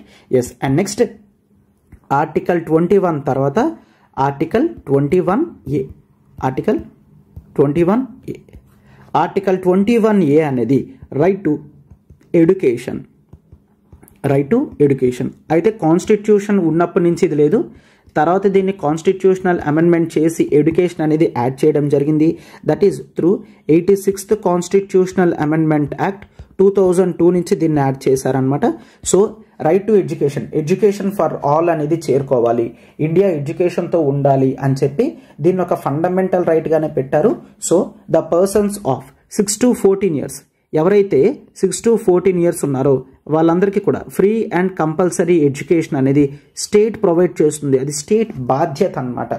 సో ఆ బాధ్యత అనేది కంపల్సరీగా స్టేట్ ఫాలో అవ్వాలని చెప్పి కాన్స్టిట్యూషనల్ అమెండ్మెంట్ చేసి ఫండమెంటల్ రైట్స్ దగ్గర పెట్టడం అనేది జరిగిందనమాట, right. So this is article 21A important. And next this is next article 22.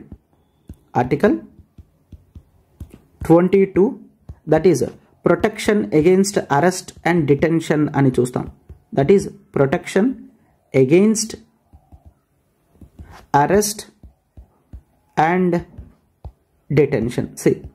So కొన్నిసార్లు ఏం జరుగుతుంది అంటే పవర్ చేతుల్లో ఉందని ఎగ్జిక్యూటివ్ వాళ్ళు పవర్ని చేతుల్లోకి తీసుకుని యూజ్ చేయడం అనేది జరుగుతుంది. అప్పుడు ప్రజల యొక్క వాళ్ళ యొక్క ఫండమెంటల్ రైట్స్ అనేవి దెబ్బతింటాయి. అందుకనే ఆర్టికల్ 22 ఏం చెప్పింది అంటే ప్రొటెక్షన్ అగెయిన్స్ట్ అరెస్ట్ అంటే అర్థం ఏంటి, నువ్వు ఒక వ్యక్తిని అరెస్ట్ చేస్తే కొన్ని కండిషన్స్ అనేవి సాటిస్ఫై చేయాల్సి ఉంటుంది. ఆ వ్యక్తిని ఎందుకు అరెస్ట్ చేస్తున్నావో ఆ గ్రౌండ్స్ ఆఫ్ అరెస్ట్ అనేది ఆ వ్యక్తికి చెప్పాల్సిన అవసరం ఉంటుంది. అండ్ అరెస్ట్ చేసిన తర్వాత 24 గంటల లోపల 24 అవర్స్లో నియరెస్ట్ జ్యుడిషియల్ మ్యాజిస్ట్రేట్ దగ్గర ప్రొడ్యూస్ చేయాల్సి ఉంటుంది. ఆ 24 అవర్స్ కూడా ఎక్స్క్లూడింగ్ ఆఫ్ ట్రావెలింగ్ టైం తీసుకోకూడదు. ట్రావెలింగ్ టైం తీసేసి 24 అవర్స్ లోపల ఉండాలన్నమాట, రైట్. ఎస్, అంటే ట్రావెలింగ్ అనేది చాలా డిస్టెన్స్లో ఉండొచ్చు, ఒక పల్లెటూరులో ఉండొచ్చు, వాళ్ళు దగ్గరలో ఉన్న కోర్టుకు వెళ్ళేసరికి ఒక 4-5 అవర్స్ అనేది పట్టచ్చు, అవునా. సో అందుకనే ఆ కండిషన్స్లో 24 hours excluding the travelling time అని చెప్పడం జరిగింది. సో 24 అవర్స్ కన్నా నువ్వు ఎక్కువ జైల్లో ఉంచడానికి లేదు. అండ్ 24 అవర్స్ దాటిన తర్వాత ఎప్పుడైతే కోర్టులో ప్రొడ్యూస్ చేస్తావో కోర్టు ఒకవేళ వదిలేయమంటే అతన్ని నువ్వు వెంటనే రిలీజ్ చేయాల్సిన అవసరం ఉంటుంది, క్లియర్. అండ్ ఇది మాత్రమే కాదు, ఆ వ్యక్తి తన యొక్క లాయర్తో మాట్లాడుకోవడానికి ఛాన్స్ అనేది ఇవ్వాలన్నమాట, క్లియర్. ఆ వ్యక్తి తన యొక్క లాయర్తో మాట్లాడుకోవడానికి ఛాన్స్ అనేది ఇవ్వాలి పోలీస్ వాళ్ళు. సో ఈ విధంగా అరెస్ట్ చేసినా సరే ఈ రైట్స్ అనేవి ప్రజలకి వస్తాయి. Then what about detention? Arrest అనేది ఒక మిస్టేక్, అఫెన్స్ జరిగిన తర్వాత చేసేది అరెస్ట్.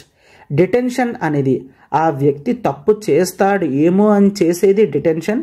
అందుకే దీన్ని ప్రివెంటివ్ డిటెన్షన్ అని అంటాం.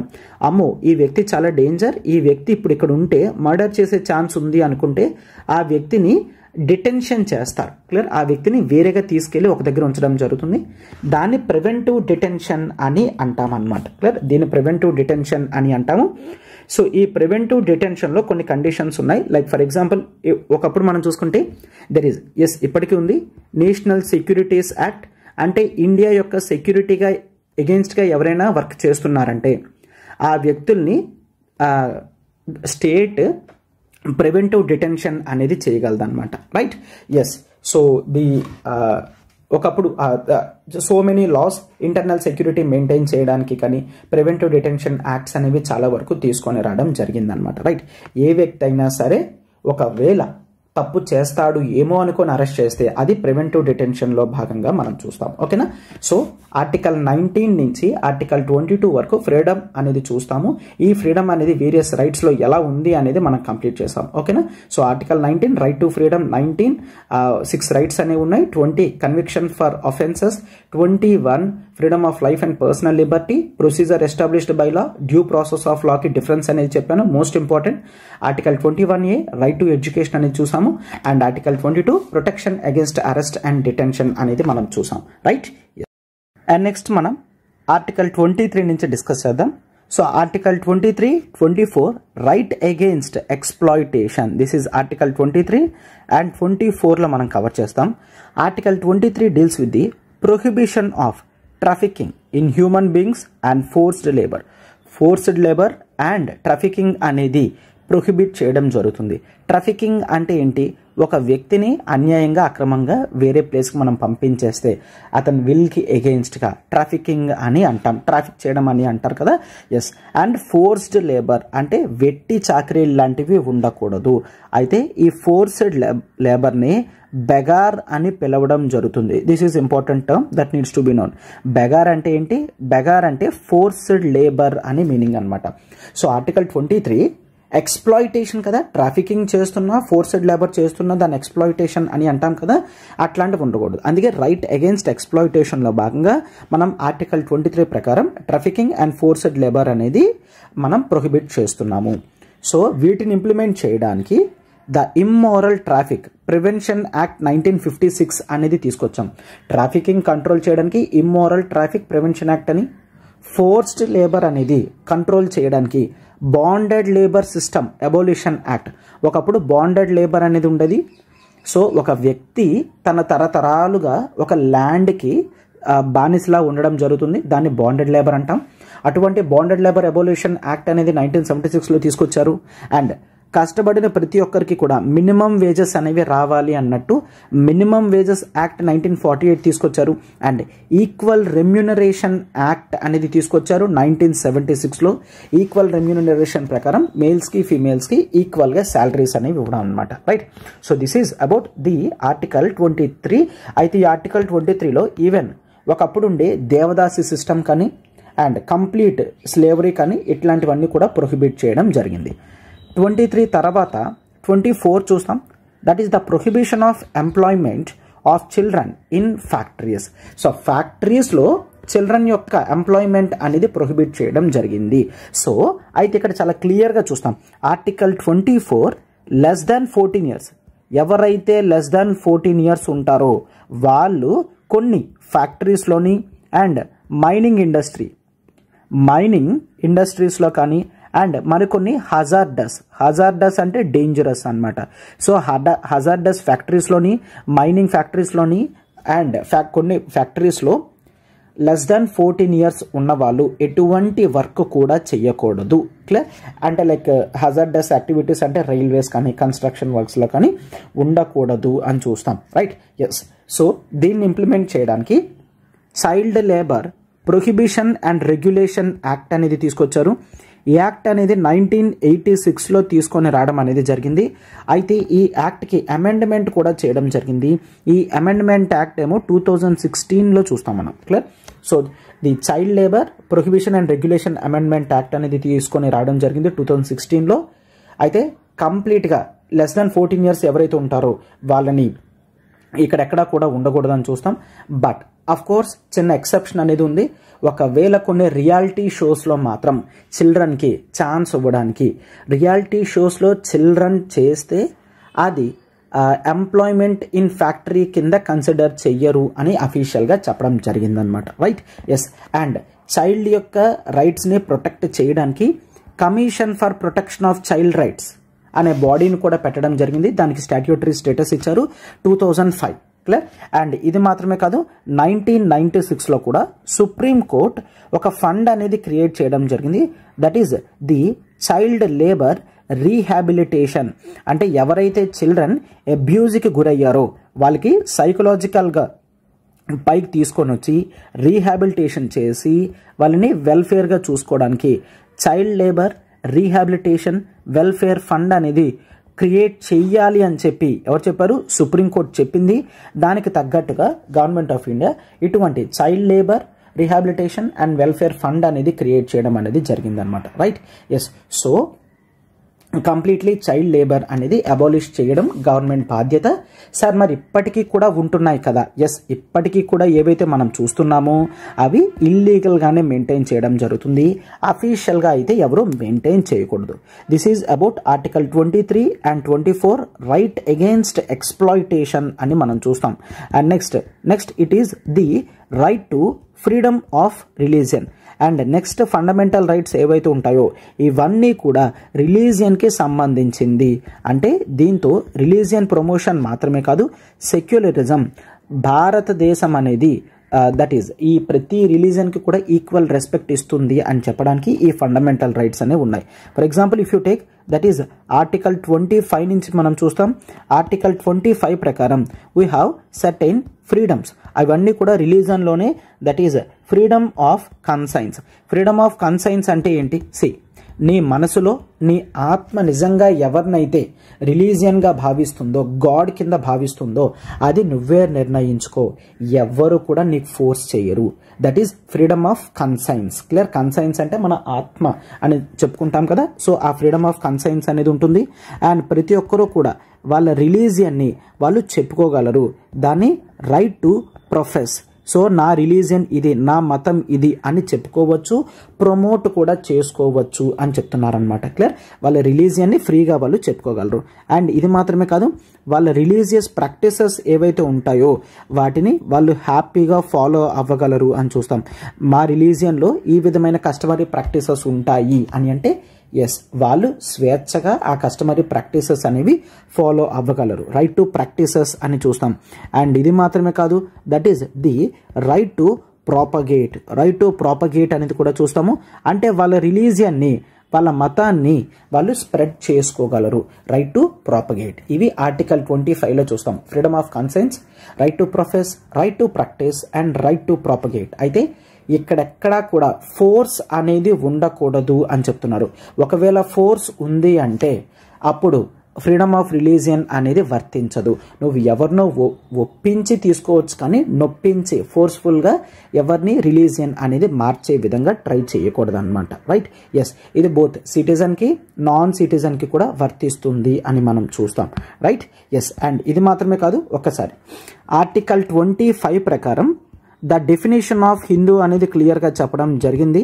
దట్ ఈజ్ ఇక్కడ ఎక్కడైతే హిందూ అని యూజ్ చేస్తున్నామో ఈ కాంటెక్స్లో హిందూస్తో పాటు Sikh, Jain and Buddhist, so ఇవన్నీ కూడా కవర్ అవుతాయి అని చెప్పడం జరిగింది. రైట్? ఆర్టికల్ 25 ప్రకారం it is clearly said that ఇవన్నీ కూడా మనం సిక్, జైన్, బుద్ధిస్ట్ ఈ 3 రిలీజియన్స్ కూడా హిందూస్ అన్న టర్మ్ దగ్గరే చూస్తాము అని చెప్తున్నారు అనమాట. రైట్?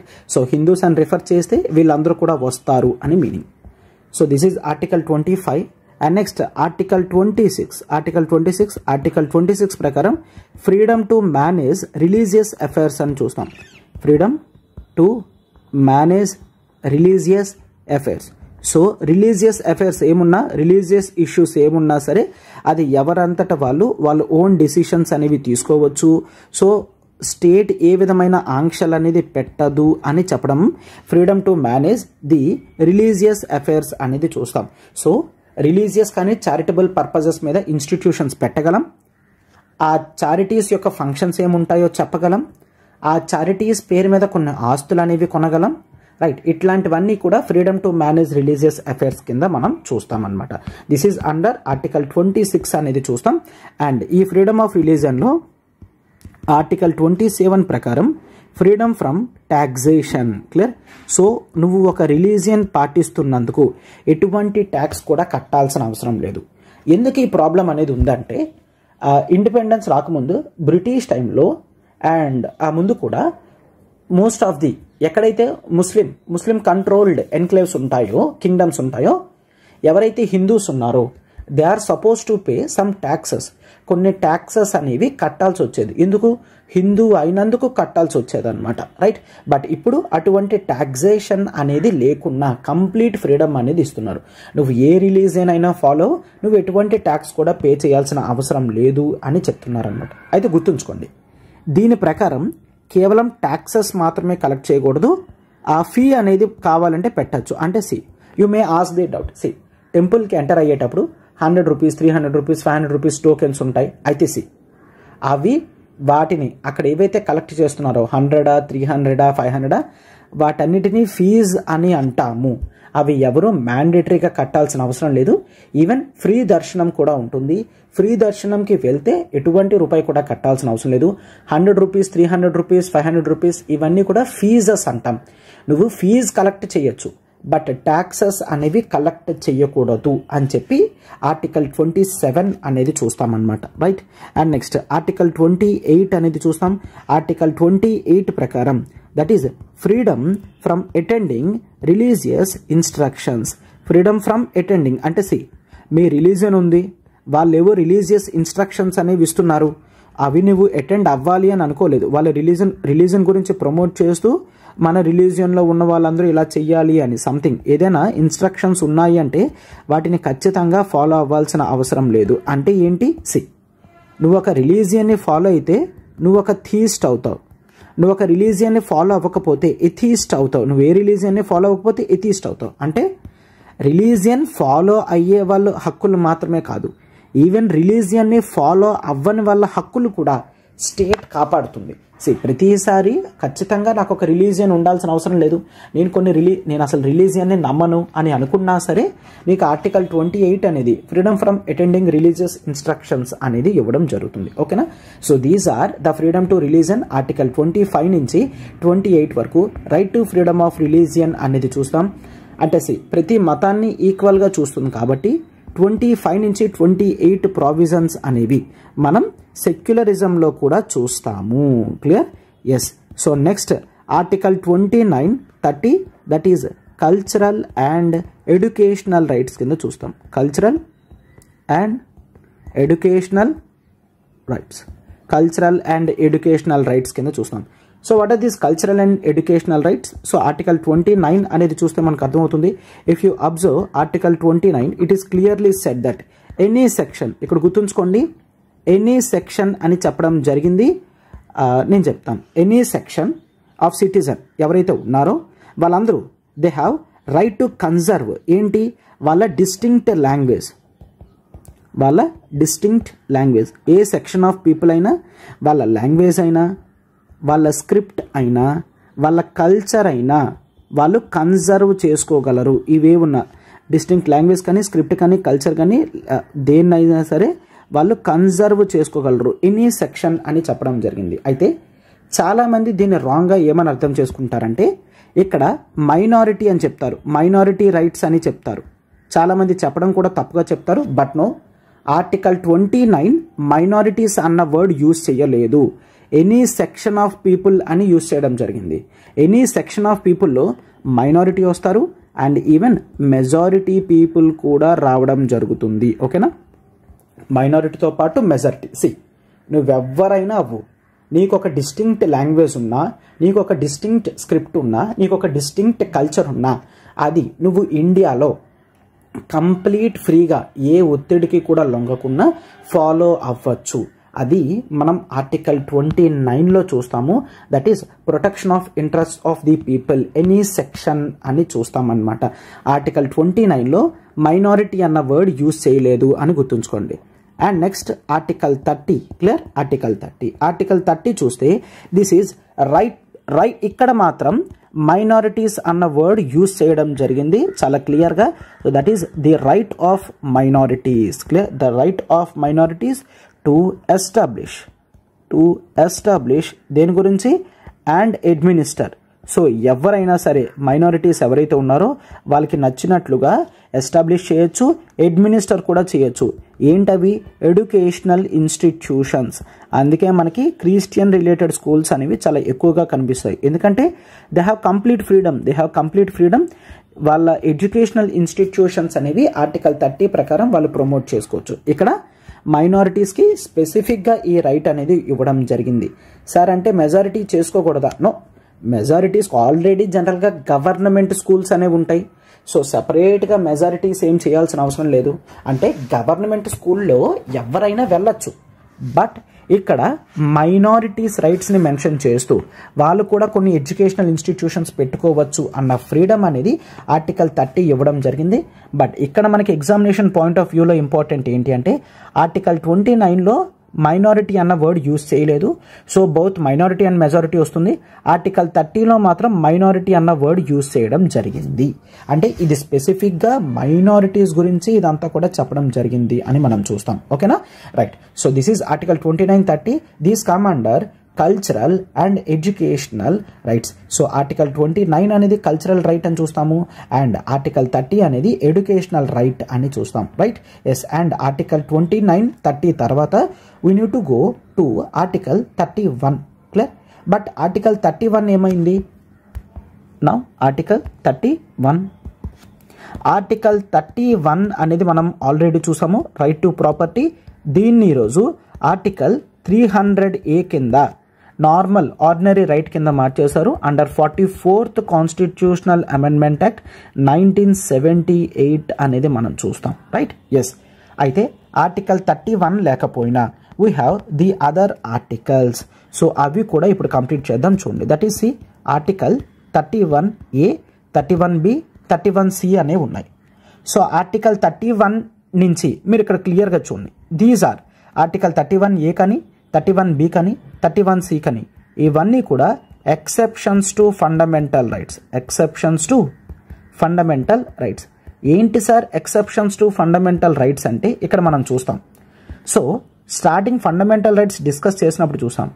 ఆర్టికల్ 12 ఏం చెప్తుంది? Article 12 deals with the definition of state. Article 13 ఏం చెప్తుందంటే ఏ లా, ఏ లా అయినా ఫండమెంటల్ రైట్స్కి ఎగెయిన్స్ట్గా ఉంటే ఆ లా యొక్క చట్టం అనేది వర్తించదు, అంటే వ్యాలిడిటీలోకి రాదు, ఎన్ఫోర్స్మెంట్లోకి రాదు. ఏ చట్టం కూడా ఫండమెంటల్ రైట్స్కి ఎగెయిన్స్ట్గా ఉండకూడదు అని ఆర్టికల్ 13 చెప్తుంది కదా. బట్ ఇక్కడ 31A, 31B, 31C అనేది ఫండమెంటల్ రైట్స్కి ఎగెయిన్స్ట్గా వెళ్ళినా సరే అవి వ్యాలిడిటీలోనే ఉంటాయి, ఎన్ఫోర్స్మెంట్లో ఉంటాయి అని చెప్పి కొన్ని ఎక్సెప్షన్స్ పెట్టారు. అవి మనం 31A, 31B, 31C నుంచి చూస్తాం. So what is 31A?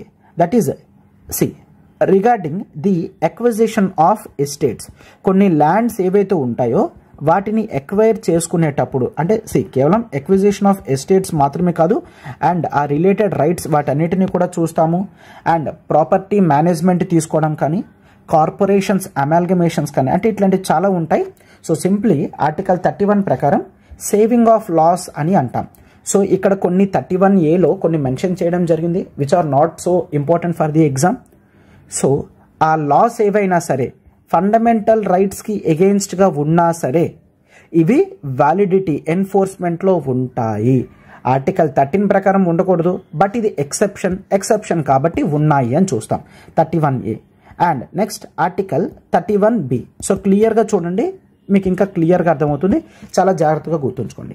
So what is this article 31B? Article 31B actually provides the 9th schedule. మనం ప్రీవియస్ క్లాస్లో డిస్కస్ చేసుకున్నామా ఈ టాపిక్లో కూడా? 9th షెడ్యూల్లో ఏదైనా చట్టం ఉంది అంటే సుప్రీంకోర్టు మరి దాన్ని చూడకూడదు. సుప్రీంకోర్టు చూడకూడదు అంటే ఏంటి? జుడిషియల్ రివ్యూ పవర్ అనేది తీసేస్తున్నాం. Clear?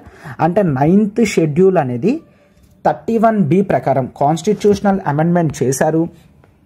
This is constitutional amendment చేసి, ఎప్పుడు కాన్స్టిట్యూషనల్ అమెండ్మెంట్ చేశారు గుర్తుంచుకోండి. 9th షెడ్యూల్ అనేది ఫస్ట్ కాన్స్టిట్యూషనల్ అమెండ్మెంట్ యాక్ట్ 1951లోనే చేంజ్ అనేది చేశారు. 9th షెడ్యూల్ అనేది క్రియేట్ చేసి 9th షెడ్యూల్లో కొన్ని చట్టాలు అనేవి పెట్టడం జరిగింది. సో ఏమని మెన్షన్ చేశారంటే 31B ప్రకారం 9th షెడ్యూల్లో ఉన్న చట్టాలు అనేవి జుడిషియల్ రివ్యూలోకి రావు అని చెప్పడం జరిగింది.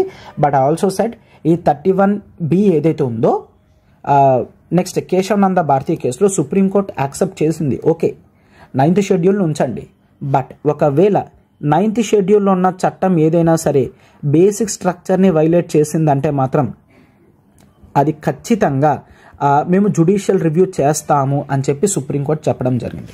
So simply 31B 9th schedule అని గుర్తుంచుకోండి. 31B deals with the 9th schedule. And next 31C, చాలా జాగ్రత్తగా చూడండి. What is this article 31C? ఒక్కసారి when it comes to the article 31C, this is most important. అయితే ఈ 31C ముందు even 9th షెడ్యూల్లో there is separate dedicated case. So ఆ 9th schedule case కూడా ఎక్కడ చెప్తున్నాను, that is the IR Coelho case. ఎప్పుడైనా ఎగ్జామ్లో 9th షెడ్యూల్ కేసు అంటే అది ఐఆర్ కొయిలో కేసు ఏం లేదు. సింప్లీ సుప్రీంకోర్టు 9th షెడ్యూల్ని యాక్సెప్ట్ చేస్తూ 9th షెడ్యూల్లో ఉన్న జనరల్ కేసెస్ని అవుట్ ఆఫ్ జుడిషియల్ రివ్యూలో ఉంటుంది అని యాక్సెప్ట్ చేస్తూ, బట్ బేసిక్ స్ట్రక్చర్ని డిస్టర్బ్ చేస్తే మాత్రం చూస్తాము అని రియిటరేట్ చేయడం జరిగింది. అది ఐఆర్ కొయిలో కేసులో చూస్తాం, అంతే తప్ప అంతకన్నా ఇంకేం కాదు. Right? So that is 31B IR Coelho case కూడా గుర్తుంచుకోండి. And next coming to the part of 31C. ఈ 31C అనేది 25th కాన్స్టిట్యూషనల్ అమెండ్మెంట్తో 1971లో పెట్టడం జరిగింది. So what is this 31C? దీంట్లో క్లియర్గా చెప్తున్నారనమాట. మనకి ఫండమెంటల్ రైట్స్ తర్వాత directive principles of state policy వస్తాయి, అక్కడ కూడా మళ్ళీ రిపీట్ అవుతుంది. బట్ ఇక్కడ చూడండి ఆర్టికల్ 39. ఆర్టికల్ 39 అనేది డైరెక్టివ్ ప్రిన్సిపల్స్ ఆఫ్ స్టేట్ పాలసీలో చూస్తాం. ఆర్టికల్ 39లో clause B and clause C. Clear? Sir what is clause B and clause C? Article 39 clause B deals with the that is the community ownership of the community ownership of resources అని చూస్తాం. And 39C prevention of concentration of wealth అంటే C. Simply article 39B 39C రెండు కూడా socialistic measures అన్నమాట. Clear? రెండు కూడా socialistic measures అంటే భారతదేశం అనేది సోషలిజం వైపు అడుగులు వేయాలి. Prevention of concentration of wealth that is 39 Clause C అంటే ఏ ఒక్కరూ కూడా కాన్సన్ట్రేషన్ ఆఫ్ వెల్త్ అనేది జరగకుండా ఉండాలి. కాన్సన్ట్రేషన్ ఆఫ్ వెల్త్ జరగకపోతే అప్పుడు ఆ వెల్త్ అనేది అందరికీ డిస్ట్రిబ్యూట్ అవుతుంది, పవర్టీ తగ్గుతుంది అని గవర్నమెంట్ ఉద్దేశం. And 39B that is community resources అనేవి ప్రాపర్గా మేనేజ్ చేయాలి అనేది 39B 39C. అయితే గవర్నమెంట్ ఎప్పుడైనా 39B 39C కనుక ఇంప్లిమెంట్ చేస్తున్నప్పుడు ఒకవేళ అవి ఇంప్లిమెంట్ చేసే టైంలో ఆర్టికల్ 14 ఆర్టికల్ 19 కనుక వైలేట్ అయినా సరే 39B 39CA ప్రివేల్ అవుతాయి అని చెప్తున్నారు. అంటే this is the first time the directive principles of state policy are greater than fundamental rights అని చెప్తూ ఒప్పుకోవడం అన్నమాట. ఎస్, ఓకేనా? సో జనరల్గా fundamental rights are very highest అని అంటాం. బట్ ఆర్టికల్ 31C ప్రకారం 39B 39C కనుక ఆర్టికల్ 14కి 19కి ఎగెయిన్స్ట్గా ఉన్నా సరే డైరెక్టివ్ ప్రిన్సిపల్స్ ఆఫ్ స్టేట్ పాలసీయే గెలుస్తాయి అని చెప్పడం జరిగింది. అయితే ఈవెన్ కేశవనంద భారతి కేసులో కూడా సుప్రీంకోర్టు యాక్సెప్ట్ చేసింది. ఓకేనా? కేశవనంద భారతి కేసులో సుప్రీంకోర్టు యాక్సెప్ట్ చేయడం అనేది చూసాము. సో అందుకని ఈ ఆర్టికల్ 31C అనేది కూడా చాలా ఇంపార్టెంట్ అనమాట. Right? So this is the 39 Clause B Clause C. Even article 14 article 19 of fundamental రైట్స్కి ఎగెయిన్స్ట్గా ఉన్న చెల్లుబాటులోకి ఉంటుంది అని మనం చూస్తాం. Right? Yes. 31A 31B 31C తర్వాత మనం ఇప్పుడు ఆర్టికల్ 32 గురించి డిస్కస్ చేసుకుందాం. ఆర్టికల్ 32 అనేది కూడా చాలా చాలా చాలా ఇంపార్టెంట్ ఆర్టికల్ ఇది. సో అయితే అంబేద్కర్ గారు కూడా article 32 is the most important article and this is the heart of constitution అని చెప్పడం జరిగింది.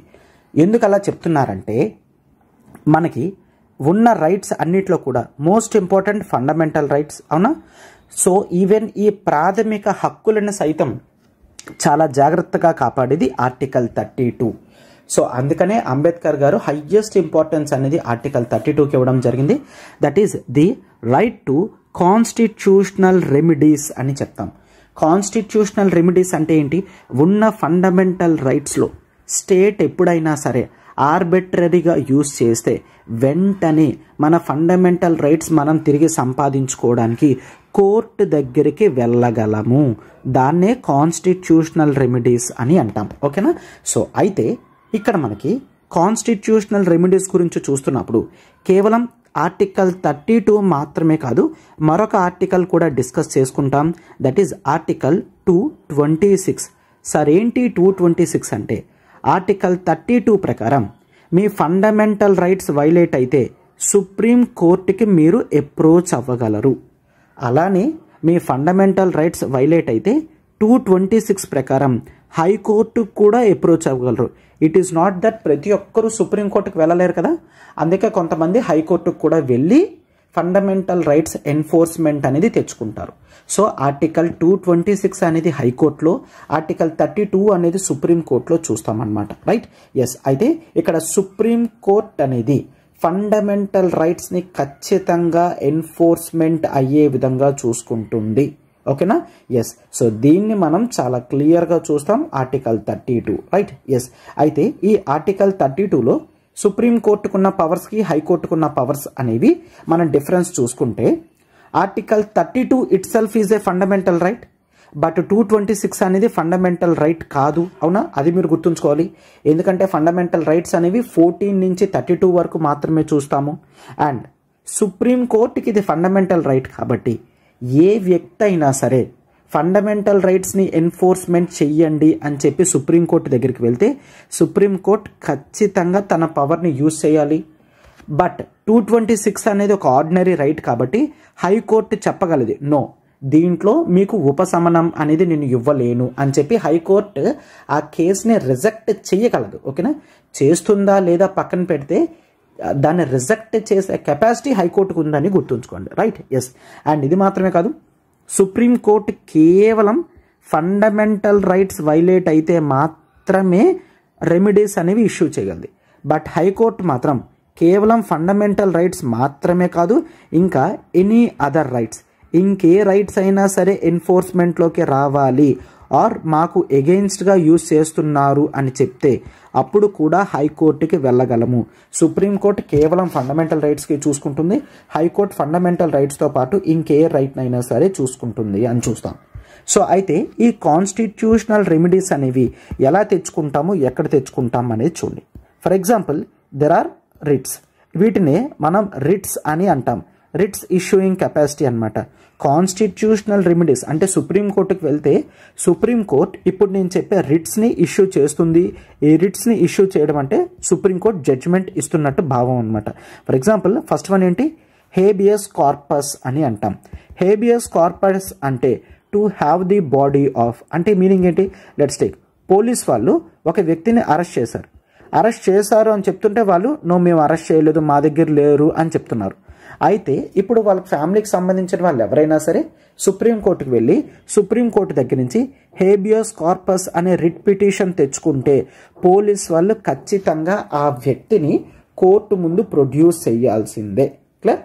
సో అలా చేయకపోతే కంటెంప్ట్ ఆఫ్ కోర్ట్ అవుతుంది. అర్థమైందా? హేబియస్ కార్పస్ అంటే simply to have the body of. అయితే సుప్రీంకోర్టు క్లియర్గా చెప్పడం జరిగింది, హేబియస్ కార్పస్ అనేది కేవలం స్టేట్కి మాత్రమే కాదు, ఈవెన్ ప్రైవేట్ పర్సన్స్కి ఎగెయిన్స్ట్గా కూడా ఇవ్వచ్చు. For example let's take a అనే పర్సన్ బి అనే పర్సన్ని కిడ్నాప్ చేశాడు, అది క్లియర్గా తెలిసింది. అయితే కోర్టుకు వెళ్ళి ఏకి ఎగెయిన్స్ట్గా హేబియస్ కార్పస్ అనేది తెచ్చుకోగలం. ఏ ప్రైవేట్ వ్యక్తి అయినా సరే ఇతను ఒక వ్యక్తి యొక్క ఫండమెంటల్ రైట్స్ని, రైట్ టు లైఫ్ని హరిస్తున్నాడు కాబట్టి ఏకి ఎగెయిన్స్ట్గా హేబియస్ కార్పస్ రిట్ పిటిషన్ అనేది తెచ్చుకోగలం అనమాట. ఓకేనా? అయితే కేవలం కొన్ని కండిషన్స్లో తెచ్చుకోలేం. ఏంటి, ఒకవేళ పోలీస్ వాళ్ళు డిటెన్షన్, మనం చూసుకున్నాం కదా ఫండమెంటల్ రైట్ 22 ప్రకారం, that is arrest and detention అని. ఒకవేళ ఆ డిటెన్షన్ అనేది చట్ట ప్రకారం జరిగింది అనుకోండి, అప్పుడు హేబియస్ కార్పస్ అనేది సుప్రీంకోర్టు ఇష్యూ చేయదు. అండ్ డిటెన్షన్ కోర్టే చేయమన్నది అనుకోండి, అప్పుడు కూడా కోర్ట్ హేబియస్ కార్పస్ ఇష్యూ చేయదు. బట్ కొన్నిసార్లు చెప్పాను కదా, ఈ హేబియస్ కార్పస్ అనేది హైకోర్టు కూడా ఇష్యూ చేయగలదు. హైకోర్టు యొక్క జ్యూరిస్డిక్షన్ దాటి ఉంది అనుకోండి, అప్పుడు కూడా హైకోర్టు హేబియస్ కార్పస్ అనేది ఇష్యూ చేయలేదు. ఓకేనా? So these are the things that we generally see in habeas corpus. Habeas corpus తర్వాత ఇట్ ఈస్ ది మ్యాండమస్ అని చూస్తాం. So what is this mandamus? Mandamus అంటే లిటరల్లీ వీ కమాండ్ అని meaning. Clear? Mandamus అంటే we command అని meaning. What is this we command? అయితే ఇక్కడ ఒకవేళ ఏ గవర్నమెంట్ రిలేటెడ్ అఫీషియల్ అయినా పని చేయాల్సిన చోట పని చేయలేదు అనుకోండి, అప్పుడు సుప్రీంకోర్టు దగ్గర నుంచి ఈ ఆర్డర్ అనేది తెచ్చుకోవచ్చు. మ్యాండమస్ రిట్ పిటిషన్ తెచ్చుకుంటే ఆ వ్యక్తి తను ఖచ్చితంగా తను నిర్వర్తించాల్సిన బాధ్యతను నిర్వర్తిస్తాడు. ఓకేనా? అర్థమైందా? ఫర్ ఎగ్జాంపుల్ సింపుల్గా చెప్పాలంటే, సో ఆఫీస్ వాళ్ళు ఉన్నారు, మనకు ఒక సర్టిఫికేట్ ఇవ్వాలి, వాళ్ళు సర్టిఫికేట్ ఇవ్వట్లేదు. సో అప్పుడు కోర్టు దగ్గర నుంచి మనం మ్యాండమస్ తెచ్చుకుంటే వీళ్ళు ఈ సర్టిఫికేట్ అనేది మనకి వెంటనే డిలే చేయకుండా ఇచ్చేస్తారనమాట. అర్థమైందా? ఎస్, మ్యాండమస్ అనేది చూస్తాం. అయితే మ్యాండమస్ అనేది చీఫ్ జస్టిస్ ఆఫ్ హైకోర్ట్స్కి ఇష్యూ చేయలేము, అంటే సుప్రీంకోర్టు హైకోర్టుకి చెప్పలేదు. అండ్ ఒకవేళ ఒక డ్యూటీ అనేది మ్యాండేటరీ డ్యూటీ కాదు, ఎడిషనల్ డ్యూటీ అనుకోండి, ఎడిషనల్ డ్యూటీ ఉన్నప్పుడు కూడా మ్యాండమస్ అనేది ఇష్యూ చేయలేమన్నమాట. రైట్? ఎందుకంటే ఆ వ్యక్తి ఎడిషనల్ డ్యూటీగా చేస్తున్నాడు తప్ప తన యొక్క ప్రైమ్ డ్యూటీ కింద కాదు. సో అలాంటప్పుడు మ్యాండమస్ అనేది ఆ వ్యక్తికి ఎగెయిన్స్ట్గా ఇవ్వలేము. అర్థమైందా? ఈ విధమైన చేంజెస్ అనేవి కూడా మనం గుర్తుంచుకోవాలి. That is mandamus, we command, మేము ఆదేశిస్తున్నాము నువ్వు చెయ్యాలి అని మీనింగ్. Next prohibition. ప్రొహిబిషన్ అనేది మ్యాండమస్కి ఆపోజిట్ అనమాట. మ్యాండమస్ ఏంటి? సుప్రీంకోర్టు హైకోర్టు చెప్తుంది నువ్వు చెయ్యాలి అని. ప్రొహిబిషన్ ఏం చెప్తుంది? It is to forbid, no నువ్వు ఆ పని చెయ్యొద్దు అని చెప్తుంది అనమాట. అర్థమైందా? టు ఫర్బిడ్ అని చెప్తాం. అంటే సుప్రీంకోర్టు కింద ఉన్న కోర్ట్స్కి, అంటే కేవలం జుడిషియల్ అండ్ క్వాజీ జుడిషియల్ బాడీస్కి మాత్రమే మనం ప్రొహిబిషన్ అనేది ఇష్యూ చేయగలం. అంటే హైకోర్ట్స్కి, డిస్ట్రిక్ట్ కోర్ట్స్కి అయినా ఆర్ ట్రిబ్యునల్స్కి అయినా క్వాజీ జ్యుడిషియల్ అండ్ జ్యుడిషియల్ అథారిటీస్కి మాత్రమే ప్రొహిబిషన్ అనేది ఇష్యూ చేయగలం. దీని ప్రకారం హైకోర్టు తన కింద కోర్ట్స్కి ఇచ్చినా, సుప్రీంకోర్టు తన కిందకున్న కోర్ట్స్కి ఇచ్చినా సరే వాళ్ళు ఇంకా ఆ జ్యూరిస్డిక్షన్లోకి వెళ్ళకూడదు. సుప్రీంకోర్టు ఒక్కసారి వెళ్ళొద్దు అంటే మరి ఇంకెవరూ వెళ్ళడానికి లేదు. దాన్నే మనం ప్రొహిబిషన్ కింద చూస్తామన్నమాట. ఓకేనా, రైట్. అండ్ ఇది మాత్రమే కాదు, we also take the certiorari. Certiorari అనేది తీసుకుంటాం. What is this certiorari? To be informed అని చూస్తాం. టు బి ఇన్ఫార్మ్డ్ అంటే ఏంటి? ఒకవేళ ఒక వ్యక్తి తన యొక్క జ్యూరిస్డిక్షన్స్ దాటి పనిచేస్తున్నాడు, ఓవర్గా పనిచేస్తున్నాడు అని అనుకుంటే, ఆర్ ఒకవేళ కింద కోర్ట్స్ వాళ్ళకి ఆ పవర్ లేదు అని పై కోర్టు భావిస్తే కింద కోర్టు వాళ్ళకి వెంటనే చెప్తుంది, నువ్వు ఎంతవరకు అయితే ఇన్వెస్టిగేషన్ చేసావో అక్కడ దాకా ఆపేసి ఆ కేసు అంతా నాకు ట్రాన్స్ఫర్ చెయ్యు అని చెప్పి పై కోర్టు కింద కోర్టు వాళ్ళకి చెప్పగలరు. దాన్నే సెరిషియరీ అని అంటాం. అంటే సెరిషియరీ కూడా జ్యుడిషియరీ అండ్ క్వాజీ జ్యుడిషియరీ బాడీస్కి ఎగెయిన్స్ట్గా మాత్రమే ఇవ్వగలము. ఓకేనా, right. And next last that is quo warranto. So these are the writs అని చూస్తాము. What is this quo warranto? Quo warranto అంటే బై వాట్ అథారిటీ? ఒకవేళ ఒక వ్యక్తి యొక్క టైం కంప్లీట్ అయిపోయినా సరే అతను తన పొజిషన్ నుంచి వెళ్ళట్లేదు అనుకోండి, అప్పుడు క్వో వారెంటో అనేది ఇష్యూ చేయడం జరుగుతుంది. నువ్వు ఇంకా ఏ హక్కుతో ఇక్కడ కూర్చున్నావు అని చెప్పనమాట. సో పబ్లిక్ పర్సన్స్ ఎవరైతే ఉంటారో వాళ్ళ అఫీషియల్ డ్యూటీ అయిపోయిన తర్వాత వాళ్ళు ట్రాన్స్ఫర్లు అయిపోతే వెంటనే వెళ్ళిపోతూ ఉండాలి తప్ప పాత చైర్స్లోనే కూర్చొని ఇంకా అజమాయిషి అనేది చలాయించడానికి ఉండదు. Right. So that is quo warranto అని చూస్తాం. These are the important writs from article 32. That is habeas corpus to have the body, mandamus we command, prohibition to forbid, certiorari to be informed, quo warranto by what authority అని ఇట్లా ఈ 5 writs అనేవి issue చేసే capacity article 32 ప్రకారం సుప్రీంకోర్టుకి, 226 ప్రకారం హైకోర్టుకి ఉంటుంది. That is all about article 32. And next it is article 33 అనేది మనం చూస్తాం. ఆర్టికల్ 33 ఏంటి? దట్ ఈస్ ది ఆర్మ్డ్ ఫోర్సెస్కి, జస్ట్ రిమెంబర్, ఆర్మ్డ్ ఫోర్సెస్కి ఫండమెంటల్ రైట్స్ అనేవి వర్తించవు అని చెప్తున్నారు. మనం ఆల్రెడీ చూసాం armed forces, paramilitary forces, police forces, intelligence agencies కానీ వీళ్ళు ఎవరైతే ఉంటారో వీళ్ళెవ్వరికీ కూడా ఫండమెంటల్ రైట్స్ అనేవి ఉండవన్నమాట. అందుగాను కొన్ని యాక్ట్స్ కూడా చేయడం జరిగింది. దట్ ఈజ్ ఆర్మీ యాక్ట్ 1950 అని, నేవీ యాక్ట్ 1950 అని, ఎయిర్ ఫోర్స్ యాక్ట్ 1950 అని ఇట్లా చేయడం అనేది జరిగింది. వాళ్ళకి fundamental rights like freedom of speech, freedom to form associations, trade unions పెట్టుకోవడం, పబ్లిక్ మీటింగ్స్కి నో, అట్లాంటివి ఏవి కూడా వీళ్ళు చేయకూడదు అనమాట. రైట్. అండ్ గుర్తుంచుకోండి, ఇక్కడ ఆర్మ్డ్ ఫోర్సెస్ అంటే కేవలం గ్రౌండ్ లెవెల్లో వర్క్ చేసే వాళ్ళు మాత్రమే కాదు, ఈవెన్ అక్కడున్న బార్బర్స్ కూడా. ఆర్మ్డ్ ఫోర్సెస్కి సెపరేట్గా బార్బర్స్ ఎవరైతే ఉంటారో వాళ్ళకు కూడా ఫండమెంటల్ రైట్స్ లేవు. ఆర్ అక్కడ ఆర్మ్డ్ ఫోర్సెస్కి వంట వండుతారు కదా కుక్స్, వీళ్ళకు కూడా ఫండమెంటల్ రైట్స్ అనేవి ఉండవు. This is most important. మనకి ఎగ్జామినేషన్లో క్వశ్చన్ ఇదే అడుగుతాడు, కేవలం సోల్జర్స్కి మాత్రమే ఉండవు, రిమైనింగ్ పర్సన్స్ ఆర్మ్డ్ ఫోర్సెస్కి ఉంటుంది అని. No, the moment you are an armed forces person, అది సోల్జర్ అయినా, ఒక బార్బర్ అయినా, ఒక కుక్ అయినా, ఒక టైలర్ అయినా, ఎవరైనా అంటే నాన్ కాంబాట్ పొజిషన్లో ఉన్నా సరే ఫండమెంటల్ రైట్స్ అనేవి ఉండవు. దట్ ఈజ్ ఆర్టికల్ 33 అనేది మనం చూస్తామన్నమాట. రైట్. ఎస్, ఆర్టికల్ 33 తర్వాత we shall look into article 34. What is this article 34? We generally take that is fundamental rights అనేవి martial rule, clear? That is the martial law. Martial law టైంలో fundamental rights అనేవి ఉండవు. Sir what is this martial law? ఎప్పుడైనా police force law and ఆర్డర్ని control చేయడానికి సరిపోలేదు అంటే అప్పుడు పారామిలిటరీ ఫోర్సెస్ కానీ మిలిటరీ ఫోర్సెస్ కానీ జాయిన్ అవుతాయి అన్నమాట. సో అలాంటప్పుడు మనం మార్షల్ లా విధించడం జరిగింది అని చెప్తాం. ఓకేనా? సో ఆర్డినరీగా లా అండ్ ఆర్డర్ని పోలీస్ వాళ్ళు కంట్రోల్ చేయకపోతే పారామిలిటరీ ఫోర్సెస్ వచ్చి సపోర్ట్ చేస్తాయి.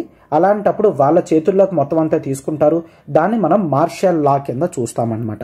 మార్షల్ లా టైంలో ఏ వ్యక్తికి కూడా ఫండమెంటల్ రైట్స్ అనేవి ఉండవు అని మనం చూస్తాం. Right. So this is article 34 అని చెప్తాం.